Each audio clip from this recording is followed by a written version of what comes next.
Ladies and gentlemen, this is the state of the scene.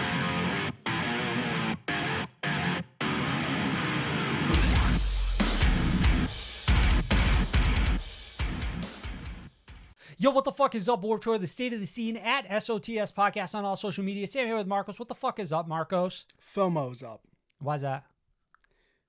I guess it's not fear of missing out. We did miss out. Yeah, It really hit me like a train recently that Warped Tour happened. Yeah. Again, finally, and you and I actually weren't there. And it hit me because I realized that the start of this show, you always say, what the fuck is up, Warped Tour? Yeah. It is ingrained within our DNA, and I don't know, it came and went. We didn't participate. That's kind of whack. I like to think about it this way. As much as I hate DC, bro, I don't want to go to Washington, D.C. to see some bands play, but Not me either. it's where they did Warped. If 303 says don't trust a hoe, but I'm not there to hear it, did Warped Tour even happen? If you're not there to scream it back at them, Yeah. Is that do you think that's one of the defining lyrics of, I would say, the entirety of the scene? Like, you think it's up there? You think it's top 10? I think it's up It's there. arguable, right? We certainly have some lyrics that are... Yeah, like we got some all-timers for sure. But like do you think Don't Trust a Hoe holds the same weight as like Can You Feel My Heart? You think that's got the same level of relevancy? I think it's more relevant. You think it's more relevant? All right, let me choose something else. Number One with a Bullet, Loaded Gun and Cock It. What the fuck is that line from the? All right, I'm in the business of misery. I'm in the business of misery. That's the kind of vibe I'm going with here. Yeah. I guess that one would be bigger just by virtue of the fact. Yeah, but do you think like that at 1, Don't Trust a Hoe at 10, and then we meet in the middle with like Check Yes Juliet or something? I don't know. Like what are the it's bigger than Check Yes. All right. It's one of the definitive ones. I'm gonna get y'all started up early. Get in those comments and drop like definitive top 10 lyric in the scene, and it's got to be one line. Don't you fight if you just copy paste a whole fucking song from Genius. I'm hiding your comment. Like, give me a line, defining line. Who's another big band that's played Warped Tour? Who closed out Warped Tour this year? Hope It Gives You Hell. You think like the All American Rejects? Oh, did they? No, I don't think they did. But I'm just thinking I don't like think that's we're on another there. band that I feel is applicable. Bless the Fall. Hey baby. My ex's best fret fuck. What's the line from the song? It's got the song's got a line, You right? know my ex and Why the fuck is that? Like, why am I drawing a blank? kissed on the elevator. I don't know. Be My Bloody Valentine. What the Yeah. fuck? Why can't I think of the line? You're asking a lot over here. Coming up with the show today, I Prevail showcase their singing chops in new single, asking Alexandria face harsh criticism for Warped Tour performance, and Javier Bardem listens to a Bad Omens. But before we get to all that, Marcus, I'm about to tell an incredibly traumatic story, and I'm gonna do this. We rarely do this, but I think I'm gonna do this one up top. This is like a trigger warning. This one fucking goes places. It's dark. It didn't happen to me, but it sort of like tangentially happened to someone that I know someone. And this is your warning. Do I want to right hear here this at the story? top? This is your warning. I think you want to hear this story. All right, are you ready? Okay. So there's this girl who watches our dogs, right? Okay. And we're gonna call her Jess. Okay. And my wife cuts her hair or like dyes her hair. You whatever guys the fuck my wife does. obviously, you're out every other weekend doing whatever it is you millennials do. Literally like once every 4 months if we like leave the house for like a long So week. Jess Yeah. watches your dogs. Just watches on the dogs, long right? weekends, whatever. So she was in getting her hair dyed or whatever, and she was telling my wife, she's like, my wife was asking her, hey, we're thinking of going to Europe later this year, like for our honeymoon, right? And she's like, I know you just went to Europe. How was it? And she's like, it was fun, but kind of traumatic. So Jess did one of these things where like she went with like a group of strangers under Under no circumstance. So. under like an umbrella program, you know, where it's like, hey, we're going to take you to all these cities, blah, blah, blah. We'll stay here. We'll go No there. shot. Everybody gets up in the morning. We get on the bus. We go to the fucking Leaning Tower of Pisa. Then we swing back around. We go to the Coliseum, like all Not this enjoying shit, right? my We go free to time with Barcelona. strangers, bro. Not happening. Bro, we drink beers with Javier Bardem. We listen to Bad Omens. That's like the whole vibe, right? So Go you don't to really. Dubai. Maybe you bring a friend with you, right? But you don't know everybody there. Like it's a buy-in program or whatever. And Okay. so she gets like halfway through this trip. She's doing this alone? I think she did go alone. She might have went with a friend. I don't know. Insane. That detail will be irrelevant within 30 seconds. Okay. One of the people that was on this like tour of Europe gave birth, delivered a child I thought you were gonna say if they fucking died. while not quite. Okay. While on this like vacation, they delivered birth to a kid, but they, in their words, didn't even know they were pregnant. Ugh. They delivered it How? in an apartment building. And here's your fucking trigger warning. Where? Paris. Okay. Oh, oui. After they, not the time. I'm sorry. After they delivered it, they threw the baby out a 3-story Sam. apartment building. And like, my wife like couldn't fucking believe it. She's like, "There's no fucking way." Is this There's in the no fucking way. Paris news? There's no fucking way. She found the article on like the Paris fucking whatever news website for Paris. Legitimately happened. She's in jail, Yeah. obviously. And she's done telling the story and she's like still talking to my wife. And she's like, yeah, she was there with friends. And the friends just continued on the vacation. And she's like, somehow that's what blew my mind the most. Like, your friend delivered a child they weren't aware they were pregnant with, murdered it, went to prison, and then you just went to Greece the next morning. This is nuts. Insane. This is right? Insane. not where I expected this story to go. Insane. That fucking poor child. This is some real heavy material for the SOTS podcast. Yeah. A lot heavier than anything Asking Alexandria played during their work with us. Boom! Get off of me. What I was gonna say is, is this also sounds like a real yeah. Again, the gravity of the situation is so fucking awful, but this sounds like Not a a heartwarming scrapped story. like Hangover Part 4 story. Like they wanted to try a new trilogy. Yeah. Everyone else, like, this is just a side character, and then everyone else does go to Greece, and they're like, oh. Right. This is like The Hangover as directed by David Fincher. Right. Sure. It's like if it was a completely different movie in tone and just about everything. Does that okay? And if Carlos died at the beginning of The Hangover, then yeah, that would be the vibe. I'll entertain you with this whole story, Sam. I cannot believe we're discussing this on the show. Are they about to match me? So no, It's like, all right. no. I guess I see your traumatic story and raise you. So, could you continue on vacation? Like, could you go to Greece the next day? If I found out my friend, Someone that you were like bumping shoulders with, that's not a weird like sexual thing, right? I said this to I said this to another one of our friends. I told him the story and then I ended it with that bit, and I'm like, yeah, and they continued on the vacation, and he was like, well, what else are you gonna do? You paid for and I'm it. like, You did man, pay I guess, for it. bro. Like, I guess, I don't know. Like me, I just feel like the vibe is off for the rest of that week. You know what I mean? I'm making a strong argument with customer service that I want my money back, but I guess technically it's not their fault. This is one of the worst things you've ever. I would have been better off not knowing this ever happened. Like, there are some bad things that happen in life that you like.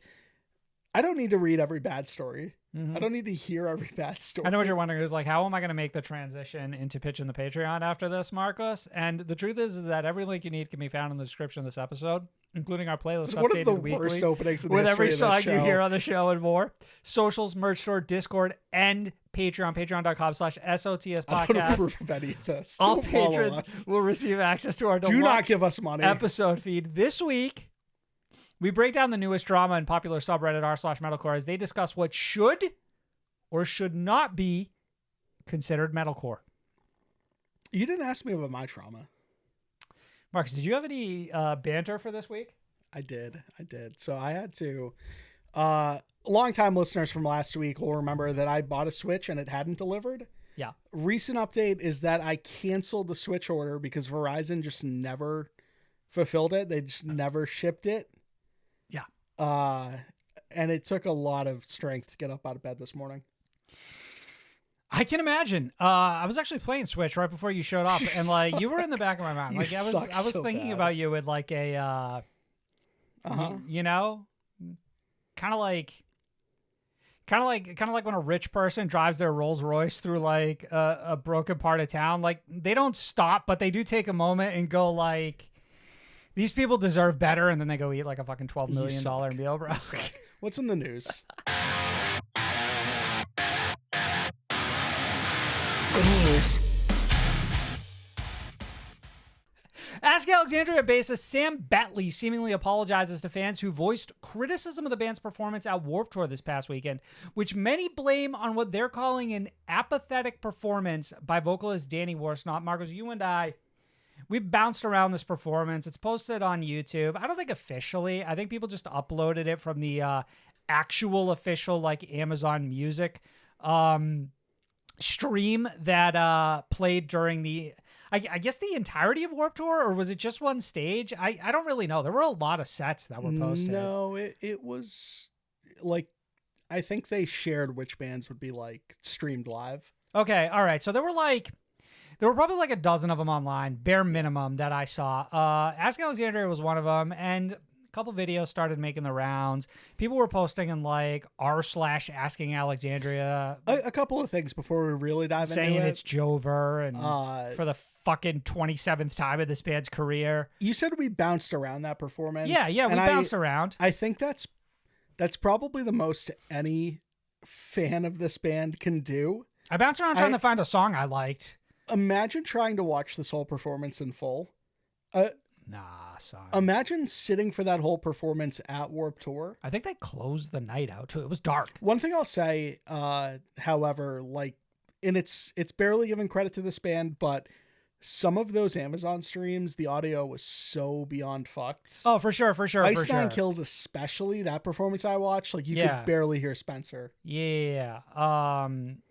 Amazon also on the hit list this week, bro. Like all that money in the world, you couldn't deliver me like a decent fucking like sound replicate. Like you couldn't get a decent fucking sound system to deliver me like a decent stream. Fuck Bezos. Decently down with the oligarchy. Fucking sucks, man. Anyways, what do you think? What do you think specifically about another member of Asking Alexandria just posting all black background, white text, "I'm sorry" on their Instagram story? Another? What do you mean Two? another? No, just this one. Just Sam. Well, you said another member of this band. Did I say that? Unless I misheard you. I don't think I did. What do you? I think I said, what do you think of a member of this band? Okay. Like another member that wasn't Danny, right? Like it's like he's seemingly like he's taking responsibility from the band, even though the vast majority of criticism seemed to be levied at Danny. The funniest thing possible here, like the funniest thing that's transpired here, is that for the 17, 18 years that this band's been active, this is the only time Sam has ever said anything.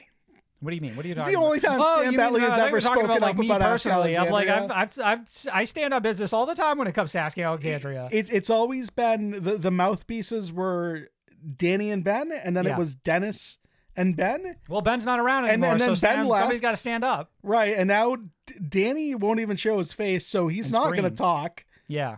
So now you have the other members of this band finally having to step into the limelight and speak up on behalf of the other members of this band. You said Danny wouldn't show his face, and I feel like you're alluding to something that maybe people aren't aware of about that performance. So he's dressing up like Kanye West, and I didn't make that initial observation. I saw that on Twitter somewhere, but if you look at credit to anonymous Twitter user who made a good joke.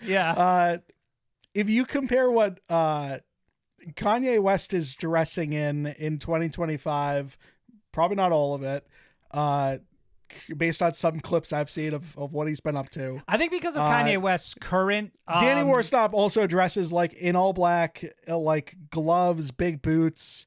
You cannot see his face when he performs anymore. It's like the next evolution of whatever like Noah's been doing with Bad Omens, and like if he ever's wearing a hood over the mask, like you can't see him. You think Danny had any aura here with this aesthetic? You think if his performance killed, you would have felt differently about was it? Then swiftly lost. Yeah. I wonder if like you would have felt entirely different had you watched this and sort of been impressed with like the performance. I mean, I'm going to be brutally honest with you. This is the same experience I've had with Asking Alexandria ever since Danny came back. I got really excited, and then I went and watched them perform live, and I was like, man, this is a bummer. Well, I remember... So we had purchased tickets to the 10 Years in the Black tour under the impression it was going to be a Dennis Stoff fronted performance. Yeah, us and everybody else. Right. There was a lot of like ambiguity around what would then happen. And then Denny Worsnop stepped in and he's like, yeah, we're actually still doing this tour. They came to town. We watched those songs. He was like a hero for a fucking minute. You know what I mean? It was like...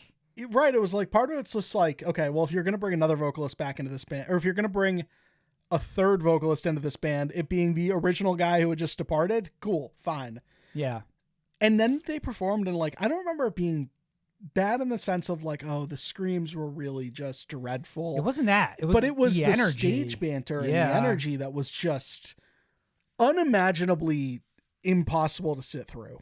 It was just like, for one reason or another, it's as if he detested that the audience was even there to see Asking Alexandria perform. This is 10 years ago. This is pre the self-titled LP. It's been somehow like 4 LPs This later. is when the set list was still kind of stacked. Yeah. Right? Even though Exactly. they cleaned every single song off the Black from the We're Back in the Black tour or whatever. Yeah, at this point they're just playing songs off the first 3 albums and like, I'm not complaining. Right, exactly. Now, man, watching that Warped Tour set from last weekend and like seeing them fucking open up with single number 4 from their newest album and single 2 from the album before that, and then fucking whatever, A House on Fire. I'm like, man, this stinks, and then cherry on top of like the performance, playing anything pre 2015 being absolute, you know, a dumpster fire. And in that sense, it's like I will caveat Danny with like, hey, if Danny's saying like I can't really perform these songs live like I used to, like I'll credit him with that, right? It's just it's such a shame that like, man, all of those new songs have done absolutely nothing for me to replace every single one that came before him. And I feel like there's sort of like a happy medium in there where you could probably lean on a lot of the stuff from that self-titled that I think is actually really strong, but it doesn't even seem like that was the choice made either. It's just like, hey, here's Cyco. Unfortunately for everyone in attendance. The real unfortunate part here too is like it's Danny. It's not really the rest of this band, and I'm not saying that they're all showstoppers. I mean, it's so funny watching some of these members trying to like fucking crab stance really sell to, like, a these riff. like quarter of a riff that's inserted into the song. Over and all you hear in the background is like it's like, oh. What a bizarre thing to witness. Man, it's just I don't know. People in some way, shape, or form did pay to watch this performance. Yeah. So I don't exactly want to, you know, punch down on Danny too much. You think the sorry's justified like, then? You're supposed to be some type of professional. Yeah. You think the sorry is justified, or you think it's out of pocket? I think it is. I so badly wish I could be a fly on the wall of whatever tour bus that band is currently occupying together at the moment. You don't. I don't think it was generally deleted.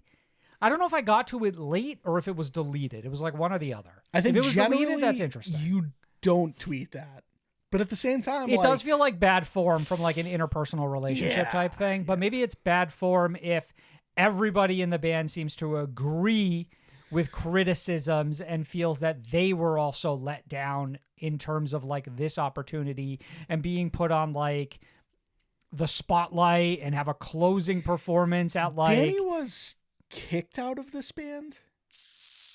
Or did he leave? I think Danny left.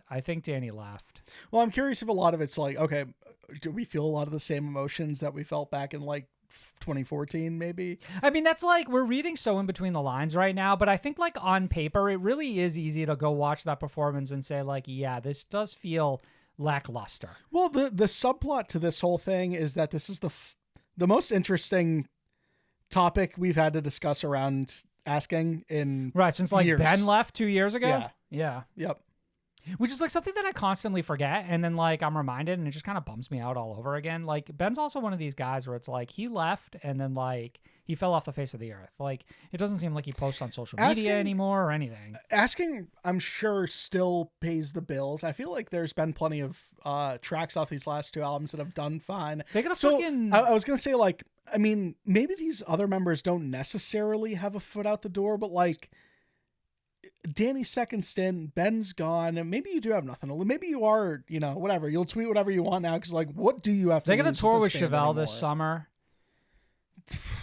Yeah, I mean, you know, you're playing to the right audience. Well, not for asking, unfortunately. I don't know, but then like, so then why tweet "I'm sorry" at all? Why even acknowledge it if everyone is theoretically just aligned on cashing a check and hoping that like whoever found you in the last 6 years is with sufficiently pleased with how you're performing. With no other context, you cannot assume it's coincidental in any capacity, right? That like, what is coincidental? A similar thing that happened recently is Jalen Brunson, star point guard for the New York Knicks. Did you say this was something similar that happened recently? Let me get there. All right. Let me get there. The Knicks fired their coach the moment that they dropped out of the playoffs this year, and then have been struggling to find a replacement. And recently Jalen Brunson tweeted something like, "I can't believe this shit," or whatever. And it was like, just...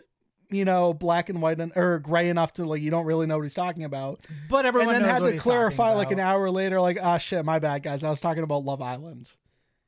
Oh, so you think Sam Bentley was apologizing for? He could have just like he meant to put that in like his private Instagram story. It was like a follow up to a different thing, you know, like stars too aligned here, timing too on point. That was my question. So you think not coincidence, intentionally apologizing? Yes. To the AA family. Did you forget we were called that? Yeah, is that what we're called? We are called the AA family. Everyone fucking calls us family, bro. Everyone. Of Mice and Men was a fucking family. Upon a Burning Body had family. Attack said we were family. I'm everybody's family. We're twice removed from all these families at this point. Do you see any action coming from this on the Asking Alexandria side? Any action? Is Danny Warsop going to kill Sam Bentley on stage? Wow. I don't know that I would take it that far. Okay. You think Danny acknowledges this in any capacity? Do you think people are overreacting? I mean, do you think this is the same band that they've been for like 10 years? So it's weird that people would... Is this just the individuals who were catching a Warped Tour set from Asking Alexandria who last saw this band 15 years ago? I mean, there's some pretty fucking rough video proof of Danny Warsop's performances over the years. And I remember there being like, you know, in 2009 or 10, like him barely being able to stand on stage and, you know, maybe having had a couple too many drinks. Yeah. And really botching those performances. It was the fucking intro to their third album. Right. Exactly. And like those exist. You can go find those. And like, is it now that things are a little like maybe Sam Bentley said he's sorry that day too, but it was just on fucking... I don't know. Vine. What if Sam was just apologizing because he felt like he was a little off that day? That's what I mean. Yeah, I don't know. Like, I don't fucking know. He would have sounded a little bit better if I was, you know, what does he do? Is he the guitarist? He's the bassist. I believe he's the bassist. That bass wasn't really strumming the way it normally does. Hysterical that neither of us are sure. But no, he's the guitarist. He's the guitarist. He's the guitarist? He's the guitarist. Fuck. A lot of people were in the comments like, no shit. Where have you guys been for fucking 10 years? Like where was this apology 10 years ago? Yeah, but no, like to us for like sharing it like it was even fucking news. You know what I mean? Oh yeah, no. Everyone in an SOTS comment fucking chain is always saying, "What the fuck, SOTS?" Yeah, well, they're family. Our bad. They're not family. Restraining orders for a lot of you. Javier Bardem, known for his role in Dune, has name-checked Bad Omens as one of the metal bands he enjoys alongside Metallica, Slipknot, and more in a recent interview on The Tonight Show starring Jimmy Fallon, quote, "I love Bad Omens," end quote. who was it Kelly Clarkson who also loves like I Prevail or something like that? It's not. No, it was the other fucking Carrie Underwood. Carrie Underwood. What's her face? Margot Robbie. Margot Robbie loves Silverstein. Slipknot. No, I thought it was Silverstein. It was Slipknot. She mentions both. Does she? Okay. She must. Okay. She must. So you're saying that the holy trinity of celebrity, Yes. Carrie Underwood, Margot Robbie, and Javier Bardem, We're adding another to the taste? collection. Yeah, I would agree with you. This is so random. You know what I mean? It's just like, because Bad Omens is a band who, like, for all intents and purposes, has become very popular without a shadow of a doubt. But like a household name? The funny contrast here, and I'm going to compare it to something sort of heavy from a world news thing. Yeah. Is the day before the last Javier Bardem story I had seen was like him on The View, like filibustering about how what's going on in Palestine is a genocide, which it is. And then the next day he's on the Tonight Show with Jimmy Fallon. He's just like, Jimmy, I love Bad Omens. Well, you got to know your audience. You know what I mean? It's just such a fucking randomly funny thing to even fucking happen. Is like, what are the fucking chances that like it's just so funny. Bad Why Omens does this just come up? manage to like? Because don't celebrities go on these talk shows and they're like, here's like 9 bullets that you can bring up. Like what does Jimmy want to? I don't know. Tell him I fuck with Bad Omens. Like I just heard him on the radio. Well, I think it was talking about like Javier Bardem like went to a Judas Priest concert or something like that, and like I mean, in the back of my mind, I feel like I remember Judas Priest also being someone who like spoke to being an admirer of like it was either Bad Omens or fucking Sleep Token or whatever. So it is interesting that like we've really begun to needle our way in as a scene. You know what I mean? Because like if Javier Bardem is throwing out Bad Omens, like how far away are we from like Tom Cruise being at a press junket talking about like, yeah, and the new Spirit Box album goes fucking nuts. Joe, nothing gets the adrenaline going like that new Spirit Box album. That's what I'm saying, bro. What does Tom Cruise train to? What does he run to? Saying, dog. It's like we're getting to a point where we're starting to once again break through into the mainstream. Like I mean, Sam, yeah. I don't see it here bulleted, so forgive me if I'm jumping a story ahead. Hideo Kojima listens to Sleep Token. All right, so Hideo Kojima, famed video game director known for Death Stranding, Metal Gear Collaborating Solid, with Bring Me, relevant to this show. Ludens was, of course, on the Death soundtrack for the Stranding. first Death Stranding. Yeah, so this is the second time. So like a few weeks back, he like posted a picture of like the vinyl for Even in Arcadia, and he was like, check out this fucking sick shit. And then like at some point this week, he was like, yeah, I'm listening to Emergence right now. What of it? And then also he posted a story on his fucking Instagram that somebody sent me where he used like Emergence as like the song clip. We've infiltrated, bro. We have fully fucking infiltrated. Do you think Hideo's listened to SOTS?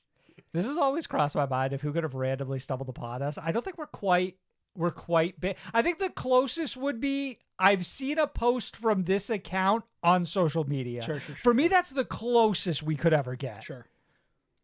If I found out one of like Halsey our liked one of my listeners tweets was once. fucking like Hideo Kojima liked one of your tweets. once? Halsey. Oh, okay. All right. You threw that in so randomly. I'm really actually annoyed by it. 2019. Never forget. That's my millionaire's tweet. Oh, fuck. But, like, listen, Javier Bardem goes and sees Metallica live. He's catching fucking Ice Nine Kills as an opener. You know what I mean? That's what's fucking nuts about this shit. Architects. Or Architects. Bad Omens is open for Slipknot, right? Knocked Loose is open for Slipknot. We're in. We got our foot in the door. Like, suddenly somebody heard that Javier Bardem was listening to Bad Omens and like, yeah, fuck it. I'll check them out. I like metal. People are going to see Linkin Park. They're seeing all these different bands too. You think Javier Bardem would, you think he'd do an interview on the show? You think he'd talk metal with us? Talk a little bit of Espanol. I think we got him on. Yeah. You might have a white boy speaks a little metal right now. My Chemical Romance is Mikey Way throughout the first pitch at Dodger Stadium on Wednesday for the Dodgers versus Padres game. Marcus, I watched his warm-up. It didn't look promising. Mikey Way ain't got an arm on him, unfortunately. I was gonna... Mikey Way got a lot of things going for him, but You're a fucking saying it's arm fuck Mikey ain't one Way? of them. That arm was built to play guitar and absolutely bass. Guitar. Bass. It was not. God did not put that boy on earth to throw a baseball. That was for goddamn sure. Sports fail of the week is they didn't broadcast it. They didn't? That's my That's so understanding. stupid. I only did see pictures like after the fact. Did they like throw out the pitch before the games even started? I think the pitch should be thrown with like stakes. You know what I mean? It should actually be the first pitch of the it game. should literally be the first pitch. Like you could you're end up making getting a that home call. run on the first pitch. I also think you should be able to bring in like a real heater to throw that first one. It's like suddenly they're like, fuck, damn. I didn't know fucking Jesse Eisenberg had an arm on him, right? He like strikes out the first guy, you know what I mean? His one pitch so good, they call it 3 strikes. I think you should actually have to dress up in the whole thing, not just the jersey. I feel you, yeah. Put like, those cleats on. Commit. Yeah. Commit. So I'm pretty pissed about this. I'm not going to lie. Pissed in what capacity? What do we do? We're fuck you guys. Put out the goddamn album. Enough of this nonsense. I've had it, Sam. Bro, we so many I'm side quests actually deep. at my fucking limit. With so many side quests deep, man. I don't know what to do anymore. How are they not out of side quests? We're out pitching at Dodgers games? What are we talking about? I know. Get in the fucking studio, you know bums. I'm with you on this one. Ridiculous. Ridiculous. Linkin Park played their largest headlining show ever in Berlin the other day, Marcus, with approximately 66,000 people in attendance per Linkin Park Live. That's pretty fucking impressive that this band is playing their biggest show ever in their fucking rebirth era. Right, in 2025 and not 2005. Right. Are more people just going to shows, or like what was the fucking buildup since the last time they were in Berlin so fucking insane? It's just incredible comparing this to like 3 months ago. We talked about the fact that like they had to downgrade one of their shows in LA. Yeah, and now we're talking Dodger about Stadium. them. Yeah, exactly. And now we're also talking about them playing to the most people at a headliner in their career, non-festival. Like, what gives? Does Europe just appreciate shit more than we do? Germany. All these bands talk up Germany, bro. It's not a coincidence. So Germany just fucking shows up for this shit. Germany shows up.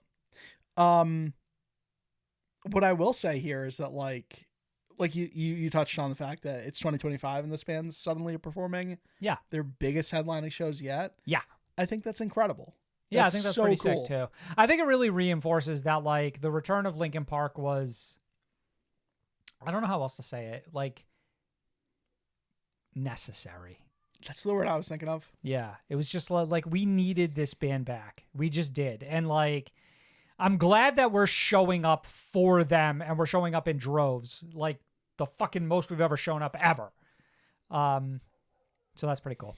I feel like I caught some photos of this and they were insane. One thing I really like about Linkin Park is that like their social media is fucking S tier. Like they don't fuck around, bro. It's like 6 minutes after that set, they got like pro shot fucking 4K footage team on them. There was a picture of a few of the Linkin Park guys and a few of the guys from Architects they put up together too, which was pretty neat to see as well. Architects is opening for them on these massive fucking headlining shows.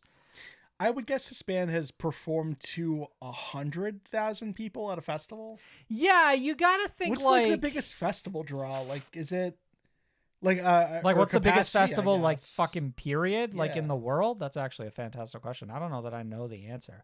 I would almost default and say like Download, but I guess I don't know if that's actually true I saw or one not. of those fucking Rock Am Ring performances, and it looked like the biggest crowd I've seen in my life. Those are pretty big too. You're right. I guess I think Europe first. So maybe they're like, hey, they played fucking whatever in Spain sometime and it was like 20 bajillion people. Like, I don't know. What would America's be? Would it be a festival Linkin Park wouldn't even be at? Like a Bonnaroo or like a Lollapalooza or something? I guess theoretically they could play one of those. I guess there's no reason why they wouldn't. In the news because like Billie Eilish had fucking performed like their biggest set ever. Was it that or was it No, like it was Chapel Roan? It was Chapel Roan. Yeah, I think Lollapalooza's capacity can be pretty like alarmingly big. What's the one where we had the beef off between Charlie XCX and Green Day? Was that Lollapalooza? No, that was like... Was it Lala? I'm pretty sure that was no. Lala. I'm almost positive that was Lala. I'm almost fucking certain maybe. that was Lala. No, didn't Lala just cancel? No, that was Bonnaroo. Also, Boston Calling isn't happening next year either. I don't know what the fuck is going on with these festivals. Speaking of, Vans Warped Tour officially confirms they will return next year with passes available this Friday for the Washington, as in the Friday we're recording this, so it will already have happened. For the Washington, D.C. dates of the festival, rumor has it more cities to be added in 2026 in addition to Orlando, Long Beach, and D.C. I mean, we haven't really done a deep dive into how Warped Tour DC appeared on the surface. Let's but dive. It looked fairly successful. Yeah. Those crowds are really fucking big from what I could gather. They were very into these bands performing. Like, they looked very active. I feel like I did not see many horror stories coming out. Granted, I'm not as active as I used to be on socials, but I didn't see any bad things come out of, like bad horror stories come out of Warped Tour this year. What kind of horror stories are we talking? Like versus like your fucking Blue Ridge a couple years ago. Yeah. No, it seems like from a professionalism, like festival organization, setup, teardown, structure, everything Kev still got it. Fine. He still got it. Everything went fine. And it had like bigger headliners, I guess. So there was a bigger draw than maybe normal. Who are the biggest headliners? It was like Avril, MGK had a fucking MGK. crowd. Yeah. So I mean, MGK is coming back to Warped Tour bigger than he was ever when he actually played Warped Tour. Yeah. So I mean, I'm not very a couple of things. I feel like cross country truly is dead with the announcement of this coming back to DC next year. But I do expect more dates to be added, but I can't see this being more than like 5 total. Like I think you add the ones that should have been there all, like, I can't believe there's not like a Texas or Texas, Chicago, New England, York, I for me guess. Personally. Yeah, like you hit your really major cities that are maybe as far away from the other locations as possible, and you kind of do like a fucking 7 hottest spots in America, right? I think that makes sense, you know? Maybe you steer clear of Vegas because they ostensibly have Warped Tour with a different name already. Sure. But you got to wonder if they stayed away from other places for similar reasons, right? You wonder if they look at like Riot Fest and they go, well, fuck it, we don't need to go to Chicago or whatever. How much more year round does Warped get at this point? What do you mean by year round? We just knocked out our first date. The next one will happen July. 1 to 2 months from now. July, yeah. And then the next one after that's not till like November. Correct. So like, that's already spanning 4 or 5 months. you think Warped Tour could do like one a month for like a May I to think November type period? would be an oversaturation. May to when? Would it? I mean, if you're hitting different know. major markets, I guess the question is like how many people flew out to Warped Tour and how many people were more. I don't know if May needs another local. fucking festival, but maybe like March does, you know? It has been fun every weekend having a major festival, but they're not all here in the U.S., you know? Yeah, like yeah. Rock AM, Rock IM, they were all fucking overseas. Download, Warped obviously. Berlin next year?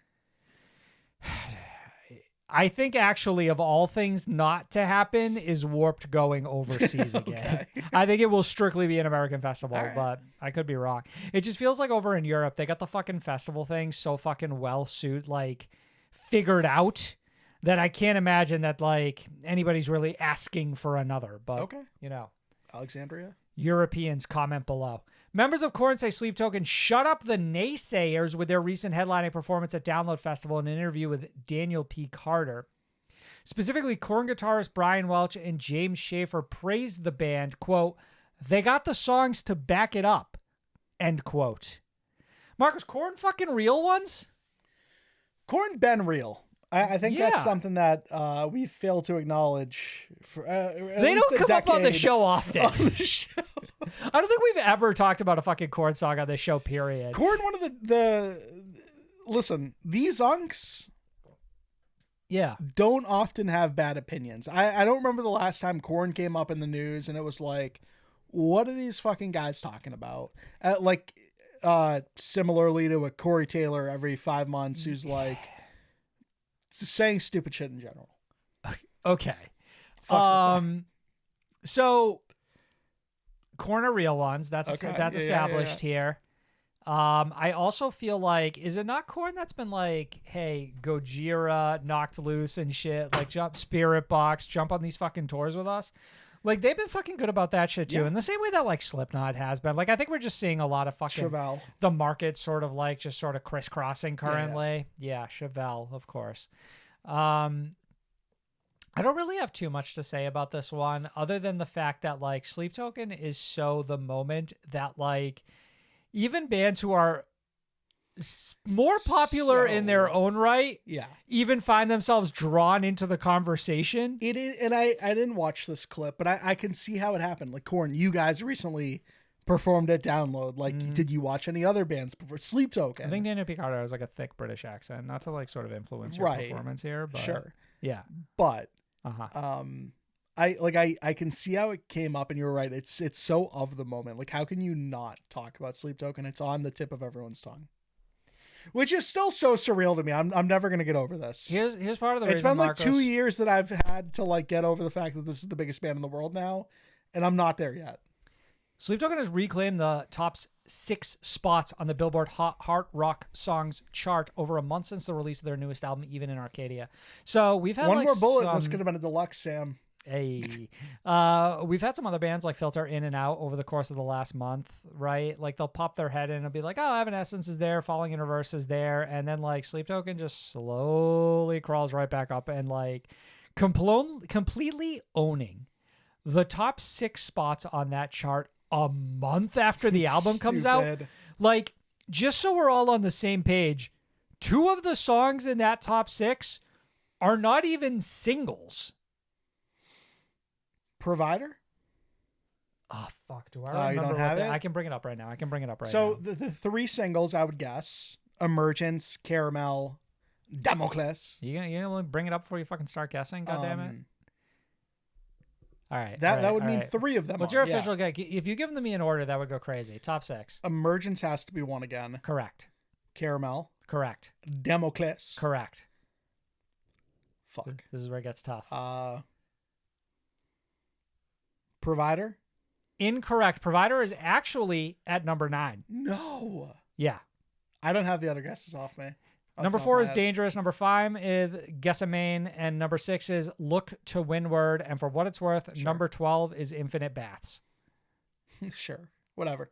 Absolutely fucking eating Insane. up that whole chart. It's Sleep absolutely Token, astounding, bro. We continue to bow down before you, I guess. I don't know. Yeah, bro. We continue to fucking praise and worship and all that other shit. They had another real funny trying not to having to use real world speak, but having to dance around it because of their social media presence. Yeah. Of having to acknowledge that people were really selling their they were selling their Download merch for like they were, what's the word here? Scalping them. And then they had to put out like, hey, here's the merch. But like it had to be in their fucking phrasing, and it was so fucking funny reading that tweet. Yeah, it was like, for thou that want to obtain in light of like wrongdoers taking advantage of whatever the fuck, you know. It's just like, it is so fucking funny that like in order to not break character but still like, if thou hath been overcharged for goods, then seek fucking I don't know. Then email customer service. Yeah, precisely. Marcus, and the final thing I have here is President performed for the first time ever at Download Festival, and they premiered 3 new songs, which I guess is not surprising because they only had 2 songs to their name at that point.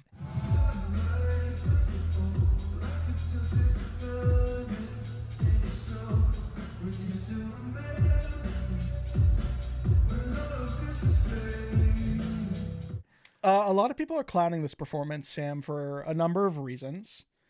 I'm just stating the facts. I feel like that caught you off guard. I don't know. No, I'm curious. I'm curious what the reasons are. The floor is mine.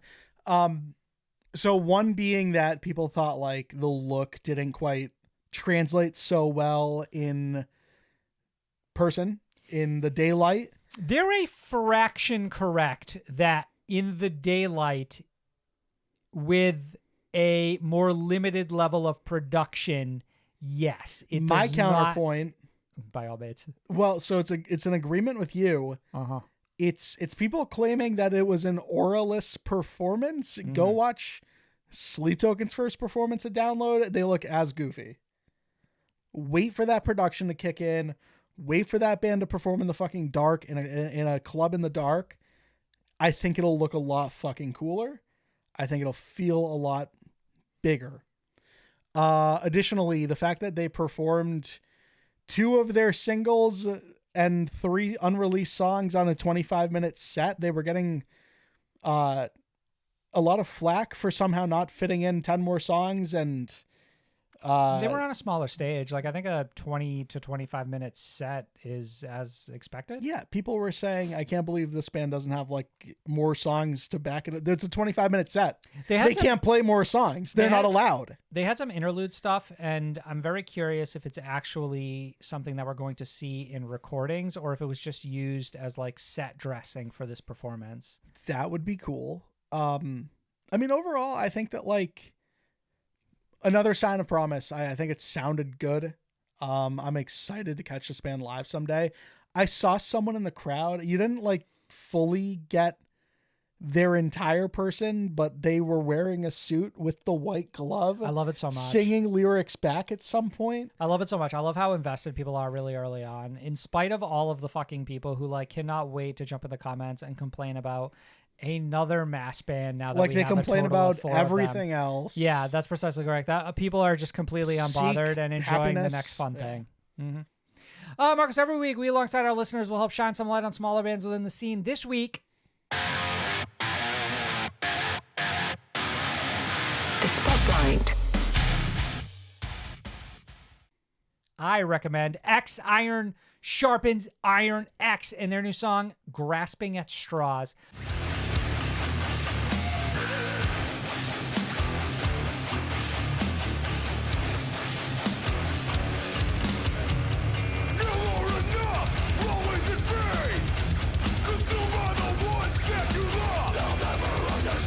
West Michigan hardcore, the band cites Body Snatcher, Kubla Khan, and No Cure as influences for their sound. This song was mixed and mastered by Jamie King, known for his work with Glass Casket and Between the Buried and Me. You can follow them at Iron Sharpens Iron MI on Instagram. I know it was like a common phrase before Every Time I Die put it in a song, but every time I see Iron Sharpens Iron, I think of Every Time I Die. So it's sad that was not a band that was cited as an influence. We finally found the fucking middle ground between Business and Misery and Don't Trust a Hoe. Sure, it's that. I guess. It's that lyric. Andrew W. over on Patreon recommends Smoke and Mirrors by xBongx.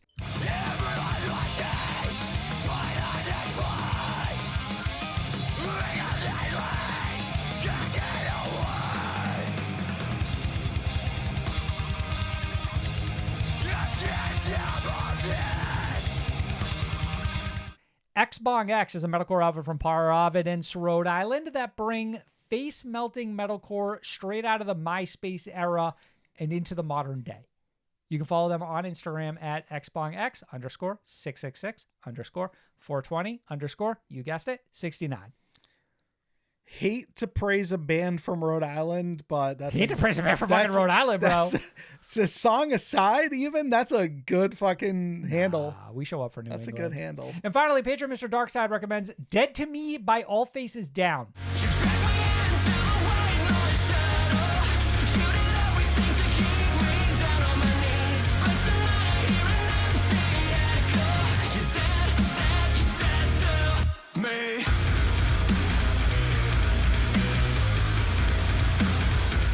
Quote, I found this metalcore outfit some years ago when I moved to Vienna, Austria, and I've been a fan ever since. The beginning of this song reminds me of Electric Callboy, and I also really like how they don't go for the most obvious chords on this one. I hope they'll drop a new album soon, and you can find them on Instagram at All Faces Down. Some fucking fun, heavy bangers this week, Marcos. Gun to your head. Could you have guessed Vienna was in Austria? No, but like geographical locations. Gundyr had answered, so it's a no. No, gun to my head, I'm dead. Okay. I'm dead. I died. Data discourse this week. Crowd surfing, just good fun or the most dangerous game? Twitter users were engaged in discourse, as is their nature, this past week, as the subject of crowd surfing made the rounds again. One user seemingly kicked off the conversation with the following post. It's always going to be one. Apparently, some people don't mind crowd surfing. I personally do. It ruins the moment for everyone who has to carry the crowd surfers. I want to focus on the music and band and not lifting random people up. They were the worst part about Rock IM Park. It's just so funny watching this like clockwork every 6 or 7 months. It's like watching somebody slather themselves in blood and walk into the fucking shark-infested oceans. Well, but like zoom out from like a more global perspective, it is just walking into Vienna, Austria. Just a fucking snake eating its tail for the end of time. You're right. This is definitely a version of there's been no accidents, 0 days being replaced consistently. I'm just happy I do not fucking, at least on Twitter, throw my opinion in anymore. Sure. Well, it took you 10 years to learn. Unfortunately, we haven't given them the grace to grow like you have. Right. Well, the quote tweets came fast and furious and mostly unkind. Levantura said, boo-hoo, don't stand where crowd surfers are then. Users, bro. Womp womp, boo-hoo, fuck you people, bro. Don't stand where crowd surfers are then. I will always hold up a crowd surfer. I don't care if it's my favorite song or if the frontman is right in front of me. Concerts are more than just the music. It's the feeling of having a safe space amidst the chaos of the world. It's so contradictory at the very end. Yeah, that's with an ooh face too. Which is fun. I don't know if it's an ooh. It's just the. That's what I think of it as. It's the kitty face. Like yeah, ooh. No. That's what kitties say. 2 Step to Haley said, "You are what's wrong with the world." I fucking hate you, Twitter. I hate you so fucking much. You people need. Wait, jobs, hold up. Pause. Are you on the side of the initial comment? Crowd surfers are this same person, annoying ass. This same person who's like, "You are what's wrong with the world, bro." I'm gonna go pull up their fucking like their account right now, and their first tweet's gonna be, apparently some people don't mind employment. Okay. All right. No, yes. So I mean, I'm middle grounded here. You're pro anti crowd surfer? I'm on the fence. You're on the barricade, Two reasons. Really support crowd surfing because Bless the Fall asks you to do it at points in their set if you've never gone to a Bless the Fall show. Okay. And they've been doing that for like 15, 20 years. I'm not going to stop them. Right. I've also fucking not paid attention and had a crowd surfer fall on me in the middle of like in a place where I shouldn't have had to pay attention. Yeah. And like almost broke my neck at Marcus like was in the bathroom? thousands of different shows. Yeah. And yeah, like they piss me off sometimes. Okay. All right. So you're a little torn on this one. I'm a little torn. Rach said, if you don't like crowd surfers at gigs, you can either get seats, stand at the back or somewhere out of the way with a good view, or not fucking go because you're a spoil sport. A spoil sport. Strawberry says, okay. If I don't get kicked in the face at a Hot Mulligan show, then I'm not having a good time. I don't like that you guys just say you get kicked in the face at all shows. Like, I'm not expecting anyone to get kicked in the face at a Hot Mulligan show. No, I think that's entirely possible. If somebody's crowd surfing, there's a very good chance you could get kicked in the face. I think that's the problem that our initial I forgot we were person talking is about kind of pointing out here. Kevin says, literally this. I have been to a concert, but I'm so scared of getting kicked in the head. I can't say I'm so scared without thinking of that one fucking Sabrina Carter tweet. Say it. I'm 17 and how the fuck does it go? I'm so scared of Sabrina Carpenter or whatever. Something. Having to lift some random person or something else happening, or even if I happen to crowd surf, I don't want to do that. I also just want to focus on the band and music and to just enjoy the moment being there. How many of these people you think are pissed because they were recording during the set when the crowd surfer went over their head? It's 100%. They fucked up their shot, bro. Well, so go back to the original tweet, and it's no, you don't have to scroll all the way back to the top. Right? Yeah. apparently some people don't mind crowd surfing. I personally do. It ruins the moment for everyone who has to carry the crowd surfers. You're only mad you have to carry the crowd surfers because you have to put your phone away to do it. I'm thinking that's a lot of this, honest to God. It's so much of this. I think it's a lot of these people who say they want to be in the moment, what they mean to say is that they want to record the moment so they can be in it at a later date. Moving on, Marcos. Peachy says, then don't stand in the middle of a pit. Stand to the sides and away from the front. Crowd surfing is a massive part of metal. Bands literally ask for surfers. Next, y'all will be asking people to stop pushing so hard in pits. Sight says, don't like crowd surfers? Don't go to live shows. Or don't stand in the middle of the crowd where most of the surfers get passed to. Or just claim that UNC status and go get seated spot instead. So we got to talk about how ageist Twitter gets, bro. Bro, they funeral home your ass right over the age of 24, dog. Potassium says you're at a concert. Crowd surfing is going to happen. And it takes no effort at all to not potentially fucking kill someone, lad. This is my favorite take with all of the crowd surfing stuff is the responsibility of having to like keep the body afloat. It is very funny that you are responsible for other people's fun, but your fun is not important, right? Well, it's more so like, oh, so someone like decided to go crowd surfing and understands that it is an unsafe thing. But if I drop them, I'm the person who killed them. Is this victim blaming? No. I think in the letter of the law, you would probably be found innocent, but like in the fucking... I'm not saying I'm not holding... I'm like, everyone who comes my way, like that I see and I'm not, you know, over in the corner 58 feet away from the fucking stage and like it shouldn't be a crowd surfer. I understand what you're saying though, is like if you drop a crowd surfer, are you responsible for their death if you never wanted to hold them up to begin with? Also, we got to talk about how some of you all actually do fucking suck at crowd surfing. Like there are people who just like fully like limber and like they're spread out and like their feet are going everywhere. You do need to practice some sort of etiquette when you crowd surf. Mm-hmm. Yeah. I mean, I think part of the problem here is like that legs locked. Metal concerts are such a fucking lawless land that the idea that we're ever going to find some sort of like overall like etiquette across the board for everyone to like comply to is never going to happen, right? I think the dumbest thing you can do at a show is be the person who's just spending your entire night launching people up. It's not the way I would enjoy a show. How do you enjoy the show? I think there are certain guys who love the idea that everyone asks them to lift them up in the crowd. You know, like they like being the center of attention. It's a point of pride in some capacity, right? It's like, yeah, I'm the strongest looking guy here. Why wouldn't you ask me to help you up? They were often not. Sometimes somebody asks me, yeah, exactly. Yeah. And sometimes somebody asks me and I'm just looking around and I'm like, really? They confuse you because normally it's a guy with your build. That's right. It could be literally anybody else would do this 10 times more fucking efficiently than I'm about to do it, right? I drop it before they even start crowd surfing. That happens so often. Every time like you're the first. Bro, like, I love the 6-inch. Yeah. Whenever they make it 6 inches and immediately fall out of the concrete, I'm like, well, what are you going to do, bro? I feel like that comes with I this always as well. just go and I'm just like, not the right song. I'm sorry. Is what it is. Samantha says, my least favorite part about being in the pit, I didn't come to have some 120-pound person dropped on me. I had a lot of problems with this tweet. I got a lot of, because if 120 pounds is too much for you, bro, then my fucking fat ass murders at least 12 people before I get to the fucking front of that stage. I did not like we're setting the weight limit at 120 pounds, bro. Like they gotta fucking forklift my ass up to fucking crowd surf. You can't crowd surf past the age of 14, Sam. It's like 160 pounds. It's like, go fucking sit your ass in the back. You're done. 120 pounds is crossing the line is fucking insane to me. Bro, you could have thrown another 20 pounds on there and make us feel a little better.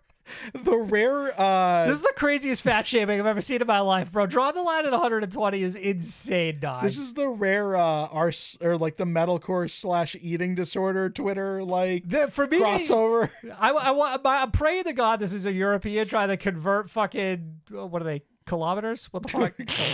Kilograms? It's kilometers. It's kilometers for sure. They're trying to convert them kilometers into pounds, and they just fucked it, right? Bro. They fucked it by like 30. They were trying to do stones in their head, and they just... Ugh. They came in here and they said like 220. I would be like, yeah, you gotta fucking put your back in the holding them up, right? Sure. 120? Like, what the fuck, y'all? Tara says, I remember when I used to complain about crowd surfing like this, then I stopped being a little bitch about it and let people enjoy things. Jazzy Cat Lover said, 10 years ago, it didn't bother me, but now people be wearing the chunkiest boots and letting their body go limp and wonder why people drop them after they kicked like 5 people in the face. Why'd you? I thought you looked at me. And some final points made on the subject, Marcos. Piper. If you're at a rock metal show and you're at Barrier, you are responsible for helping crowd surfers get to security because that's just how things work. And this is ultimately why I agree that crowd surfing is good. Because at the end of the day, if people at Barrier suffer, then I'm having a good time. Right. Like if we're all miserable, then like... if I'm miserable, someone at the Barrier better be more miserable. Yeah. However, crowd surfers also have the responsibility of making sure they do it properly and don't hurt anyone trying to hold them up. And finally, Marcus. Facts. Violetta said, there used to be this thing called gig etiquette, where crowd surfers were mindful of others and made sure they weren't flopping around like fish on land, kicking everyone in their path in the heads. Fish don't have feet. But sure, let's blame the people who don't want to cop a steel-toed boot to the face. Marcos, the defense rests its case. Both sides have a point. I think you are taking your life in the hands when you crowd surf, because I do feel like if I want to drop you, that should also be an option for me. So like you should know that going in, you know what I mean? I might Judas your ass right into the middle of that pit. I do think that it would make crowd surfing more fun if as a crowd, we in some way, shape or form, like hive-minded to like drop the same person at the same time. Yeah. Or what we did is like, instead of sending them to the front, we just sent them all the way to the left. So they got like a really bad spot. Like we gotta like really like, you're right. Like fucking beehive level of communication. I think we should have like reverse crowd surfing more often. I think that'd be a lot more fun. And it would we solve a lot of things. Yeah. We pick up the people at Barrier and we send them to the back. New music this week. I Prevail release brand new single, Into Hell. You can drag me through the fire, pull me into the world. You're the closest thing to heaven. I follow you into hell. This marks the band's second new single since separating with vocalist Brian Burkheiser following last month's Violent Nature. The song features previously screaming-focused vocalist Eric Vanlerberg showcasing his singing range, surprising fans who expected member Dylan Bowman to exclusively take up those duties, as he has been in live performances. Marco's thoughts on the song and the music video and the interesting turn of events in terms of vocalists. I Prevail and the one vocalist era are 2 for 2. They really fucking are, you know? I'm not going to front. They're coming out of the gate fucking hot. And yeah. I don't know. We've had a complicated history with I Prevail. I don't necessarily want to see this band fucking lose by any means, but I am a little heartbroken that, you know, Brian's out of this band. Yeah. So at some point I want to see like a misstep that says like, oh, you know, that affirms for me like, oh, you know, this is why we should have kept Brian, or like, this is why it's a shame he's out of this band. And credit to these guys. They're fucking no missteps, no notes. Both of these songs are really fucking good. Violent Nature, true to its name, very violent in nature, a very heavy track, really emphasizes, you know, Eric's, like just the matter of it being a heavy track, like really reinforces that band would be fine if they went off and did heavier things. The irony is they're following the same playbook that I feel like they would have followed if Brian was still in the band as well. Come back, here's your heavy banger, follow it up with your more melodic ballad type beat. Right, and this is reinforcing that they can actually do that still. They came out of the gate hot, but they kind of had to, right?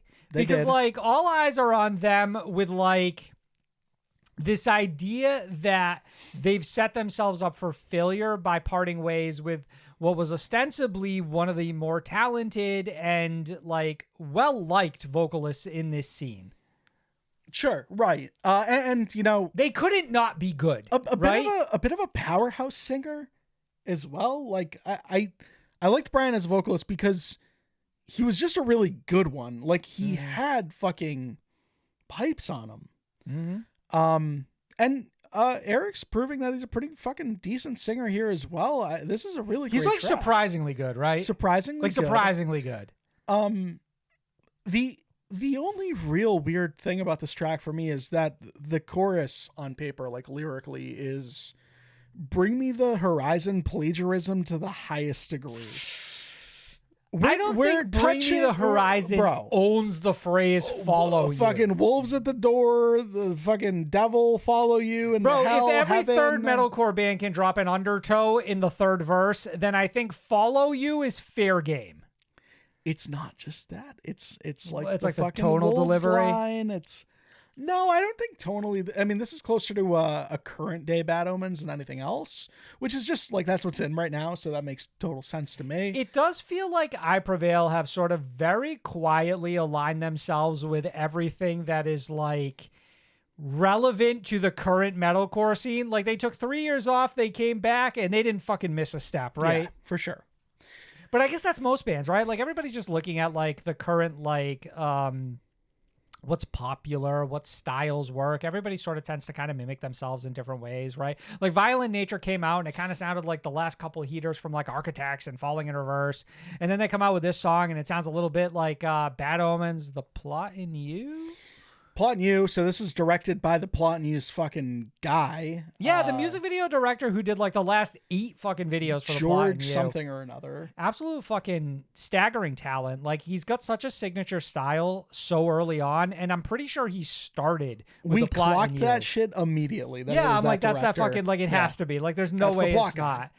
And I think it works almost better here for I Prevail than it did for The Plot in You, because he also integrates Eric into the video in a way that's sort of seamless. And that's what I always wish The Plot in You had done, is like bring the band into the fold and don't just make it like this compilation of like different, you know, aesthetically. I know there's like one example of that, but I want shots. All of it. Yeah, it was like one of the first early on videos, right? Sure. For like Divide or something, but like we immediately dropped it like that. I want your temperature on this. Yeah. Fan of it being only Eric, or was there a part of you that didn't want to see like another member of this band really take a step into the limelight? Oh, you mean in terms of singing? Not just Dylan in the being music video? the singer of this band? But I was looking forward to seeing Dylan in the video. I feel like it's hard for me to complain about anything with when this it was that being good. The results. Yeah. Right? Like it's hard. Like maybe I'm in nitpicking, retrospect, admittedly. I was really curious about like what's this? How's this other vocalist going to like compare to Brian? And like maybe if you told me like from the top that like Eric was going to be taking over vocal duties, I probably would have been even more skeptical. You know what I mean? The one thing I'll say with that is I remember there being a bit of a gray area in the statement they released when they said they're moving on without Brian, and it reading something along the lines of it sounding like it would just be Eric taking on old duties. Oh, so maybe it was there all along and I just didn't pick up on it. Are you saying? I think part of it wanted us, or part of us wanted it not to be true. And for, well, yeah, but we also have like, we have precedent, right? Because we know that Dylan has been singing live with this band during the performance. So it's like, it would make sense on paper for him to take over that. The fact that he didn't does make this surprising.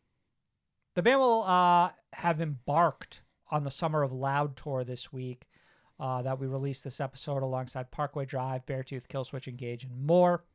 I Prevail currently command 4.7 million monthly listeners on Spotify. A number again that's likely to continue to grow. I feel like Violent Nature has done pretty well on its own.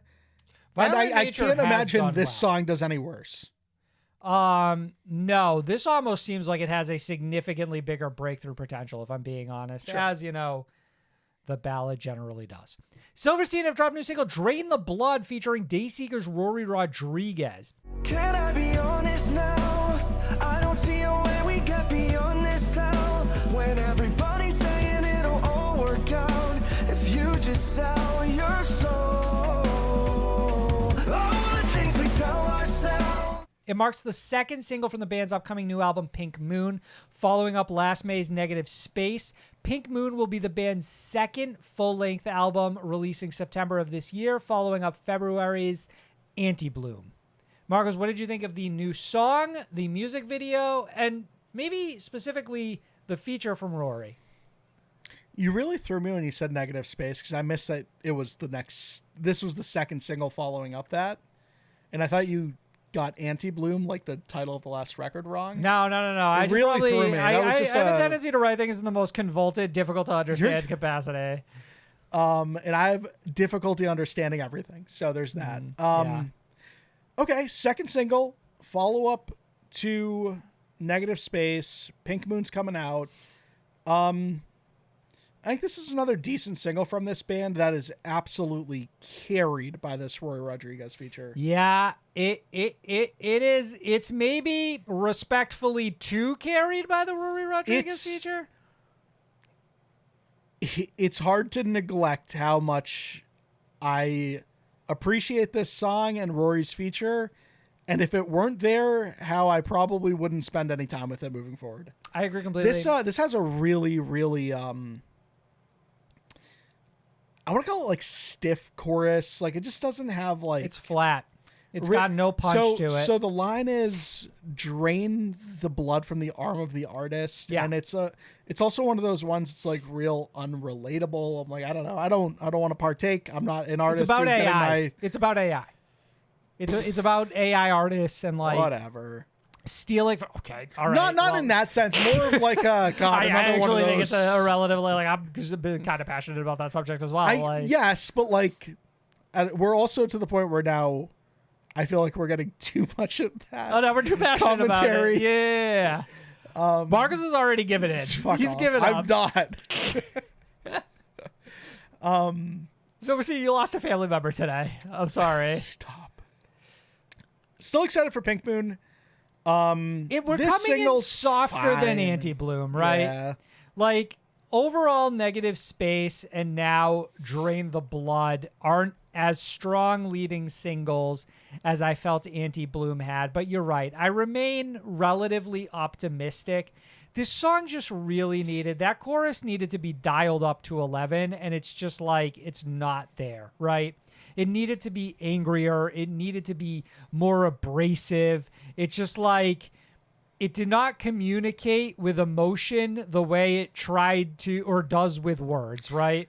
I absolutely love Shane as a singer. Yeah. His harsh vocals still leave a little bit to be desired, especially when they willingly choose to use them in moments where they would have just been better off. I think nowadays. Yeah. I think like early on in Silverstein's career, like top tier fucking screamo vocalist in this scene, sure. Right? And now it's not getting it either right by now. choice or not by choice are not hitting the same way. Guitarist Paul Mark Rousseau on the track via Knotfest. Quote, my favorite song of the entire project, maybe our entire career. He continues. Wow. Quote, the premise of the song is very simple. Keep your AI out of my art. I wanted every part of the song to feel unexpected and a little out of context, irrational and human. Like an AI would have never made these choices. The lyrics are irreverent and overdramatic, but only time will tell if they're completely science fiction, end quote. I mean, good for Paul for standing on business. Yeah. In the words of our father, Justin Bieber. Mm-hmm. I guess one thing I really do appreciate about this song is the unconventional song structure. I think the chorus you only get like twice, and then it's pretty much all Rory Rodriguez feature from there. Yeah, it just ends with like 50 seconds of Rory, and then the song is out like that. So yeah, structurally, I really like it, and I like this idea that it sort of plays into the narrative concept as well. Rory shared on Twitter, I believe, that this was like a dream thing for him as well. I mean, and Rory... I always love seeing, some of like the newer Blood collaborating with older Blood and Silverstein. Well, you got to think they're their idols at this point, right? Like Dayseeker is probably a band who, unsurprisingly, was inspired by bands like Silverstein or Under Oath or Atreyu, whoever like came before them 10 years ago. Yep. The band performed at the recent Washington, D.C. date of the Vans Warped Tour and will perform once again at the Long Beach date this July. Silverstein currently stand at 1.4 million monthly listeners on Spotify. As Everything Unfolds, return with new single Set in Flow.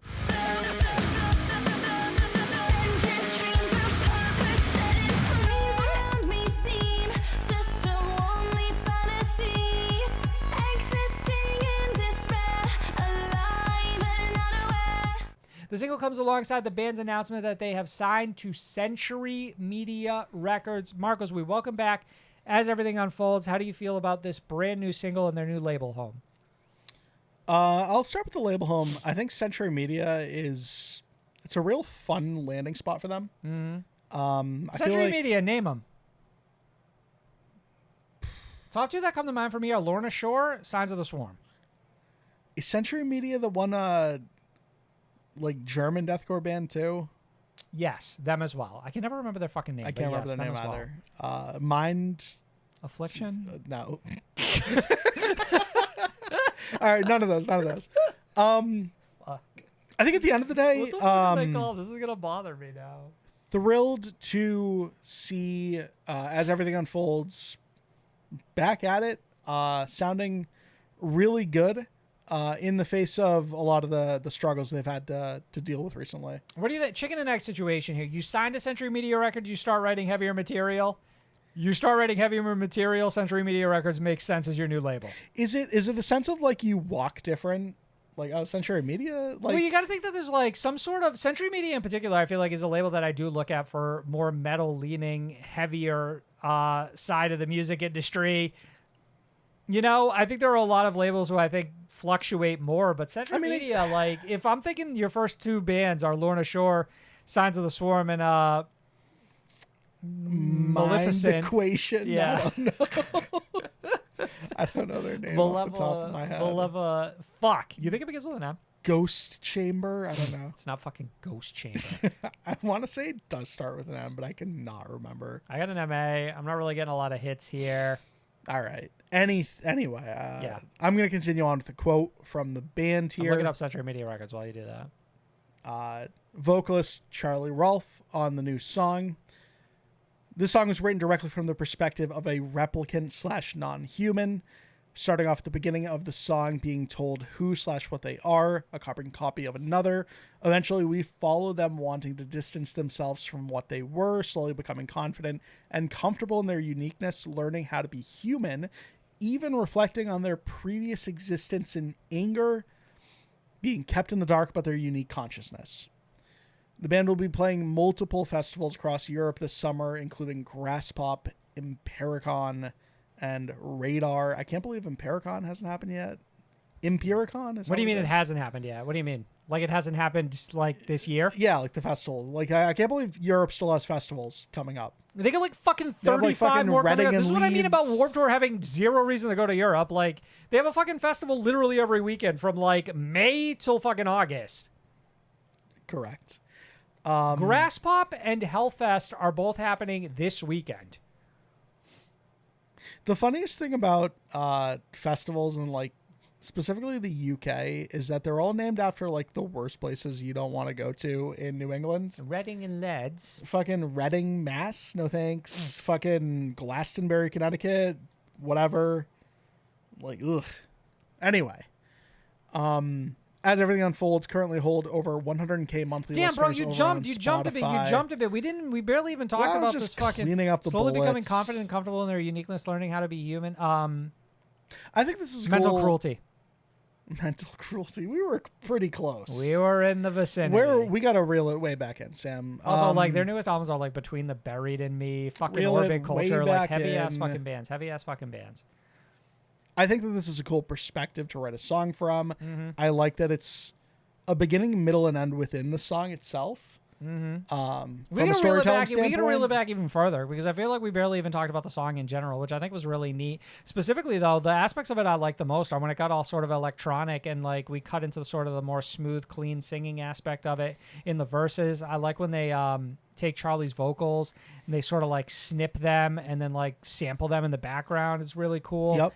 You and I both were watching this video and like had this same thought at the same time where we're like, I forget this band is a full-time fucking keyboardist.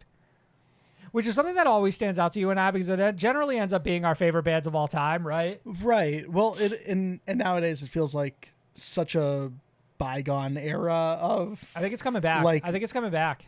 DNA for a band. Like you don't have it. You don't typically see a new band come around that has a keyboardist. God, you'd be lucky to have more than 3 members in a new band nowadays. It generally when they does feel start. that way, Mark. So the next band we'll talk about only has 3 members now that you mention it. The band fucking Camino. And they've released their brand new single, Stupid Questions. Say yes when I should've said no. Stay late when I should've stayed home. Got high when I should've laid low. Where I am and learn my lesson. Why am I still pushing my luck? Words got me spilling my guts. New album Never Always out July 25th via Atlantic Records, featuring previous singles Baggy Jeans, Hates Me Yet, and Infinity. Marcus, what do you think of the new song and the music video?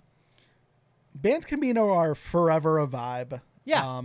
And this song it follows in the pattern of all of their other singles and just deep cuts in general, being another catchy tune that doesn't exactly blow your mind, but like is such a, like, I don't know, this band is easy listening for me always. Like, Yeah.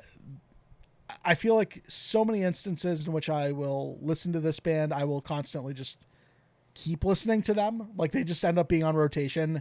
Whatever couple of songs or album they release, like stays on rotation for me for like weeks or months at a time as soon as they enter that rotation because of how undeniably catchy and fun they are. They're like a palate cleanser, right? for Like you sure. listen to everything else and you're like, all right, well, I'm just going to throw on some Band Camino. Exactly. Yeah. Music video is kind of neat too. Like they're playing inside of like a dollhouse, and then at points it's like you got the fucking 360 camera in there, and they literally turn into dolls, and it's being like picked up and shaken and moved around. It's a cool concept. Jeffrey fun. Jordan on the new album via Rock Sound. All at Once, the music is the juxtaposition of who we've been, where we're going, and where we're headed. We wouldn't have made this record 5 years ago. It's a perfect snapshot of what we're listening to, how our tastes have matured, and how we've evolved. We're continuing to take people on a journey. Sure. Keep at it. And on recent singles, Hates Me Yet and Stupid Questions, quote, we wanted these songs and their visuals to capture the way overthinking can feel both ridiculous and heavy at the same time. 2 sides of the same door, except one's a smirk and the other's a blow to the chest. It's a fun way of I don't know, Phrasing it's- it? It's fun imagery. Yeah. Yeah. The band will embark on a headlining world tour starting this October through to February. The band Camino currently hold 1.5 million monthly listeners on Spotify. Damn. Okay, band Camino.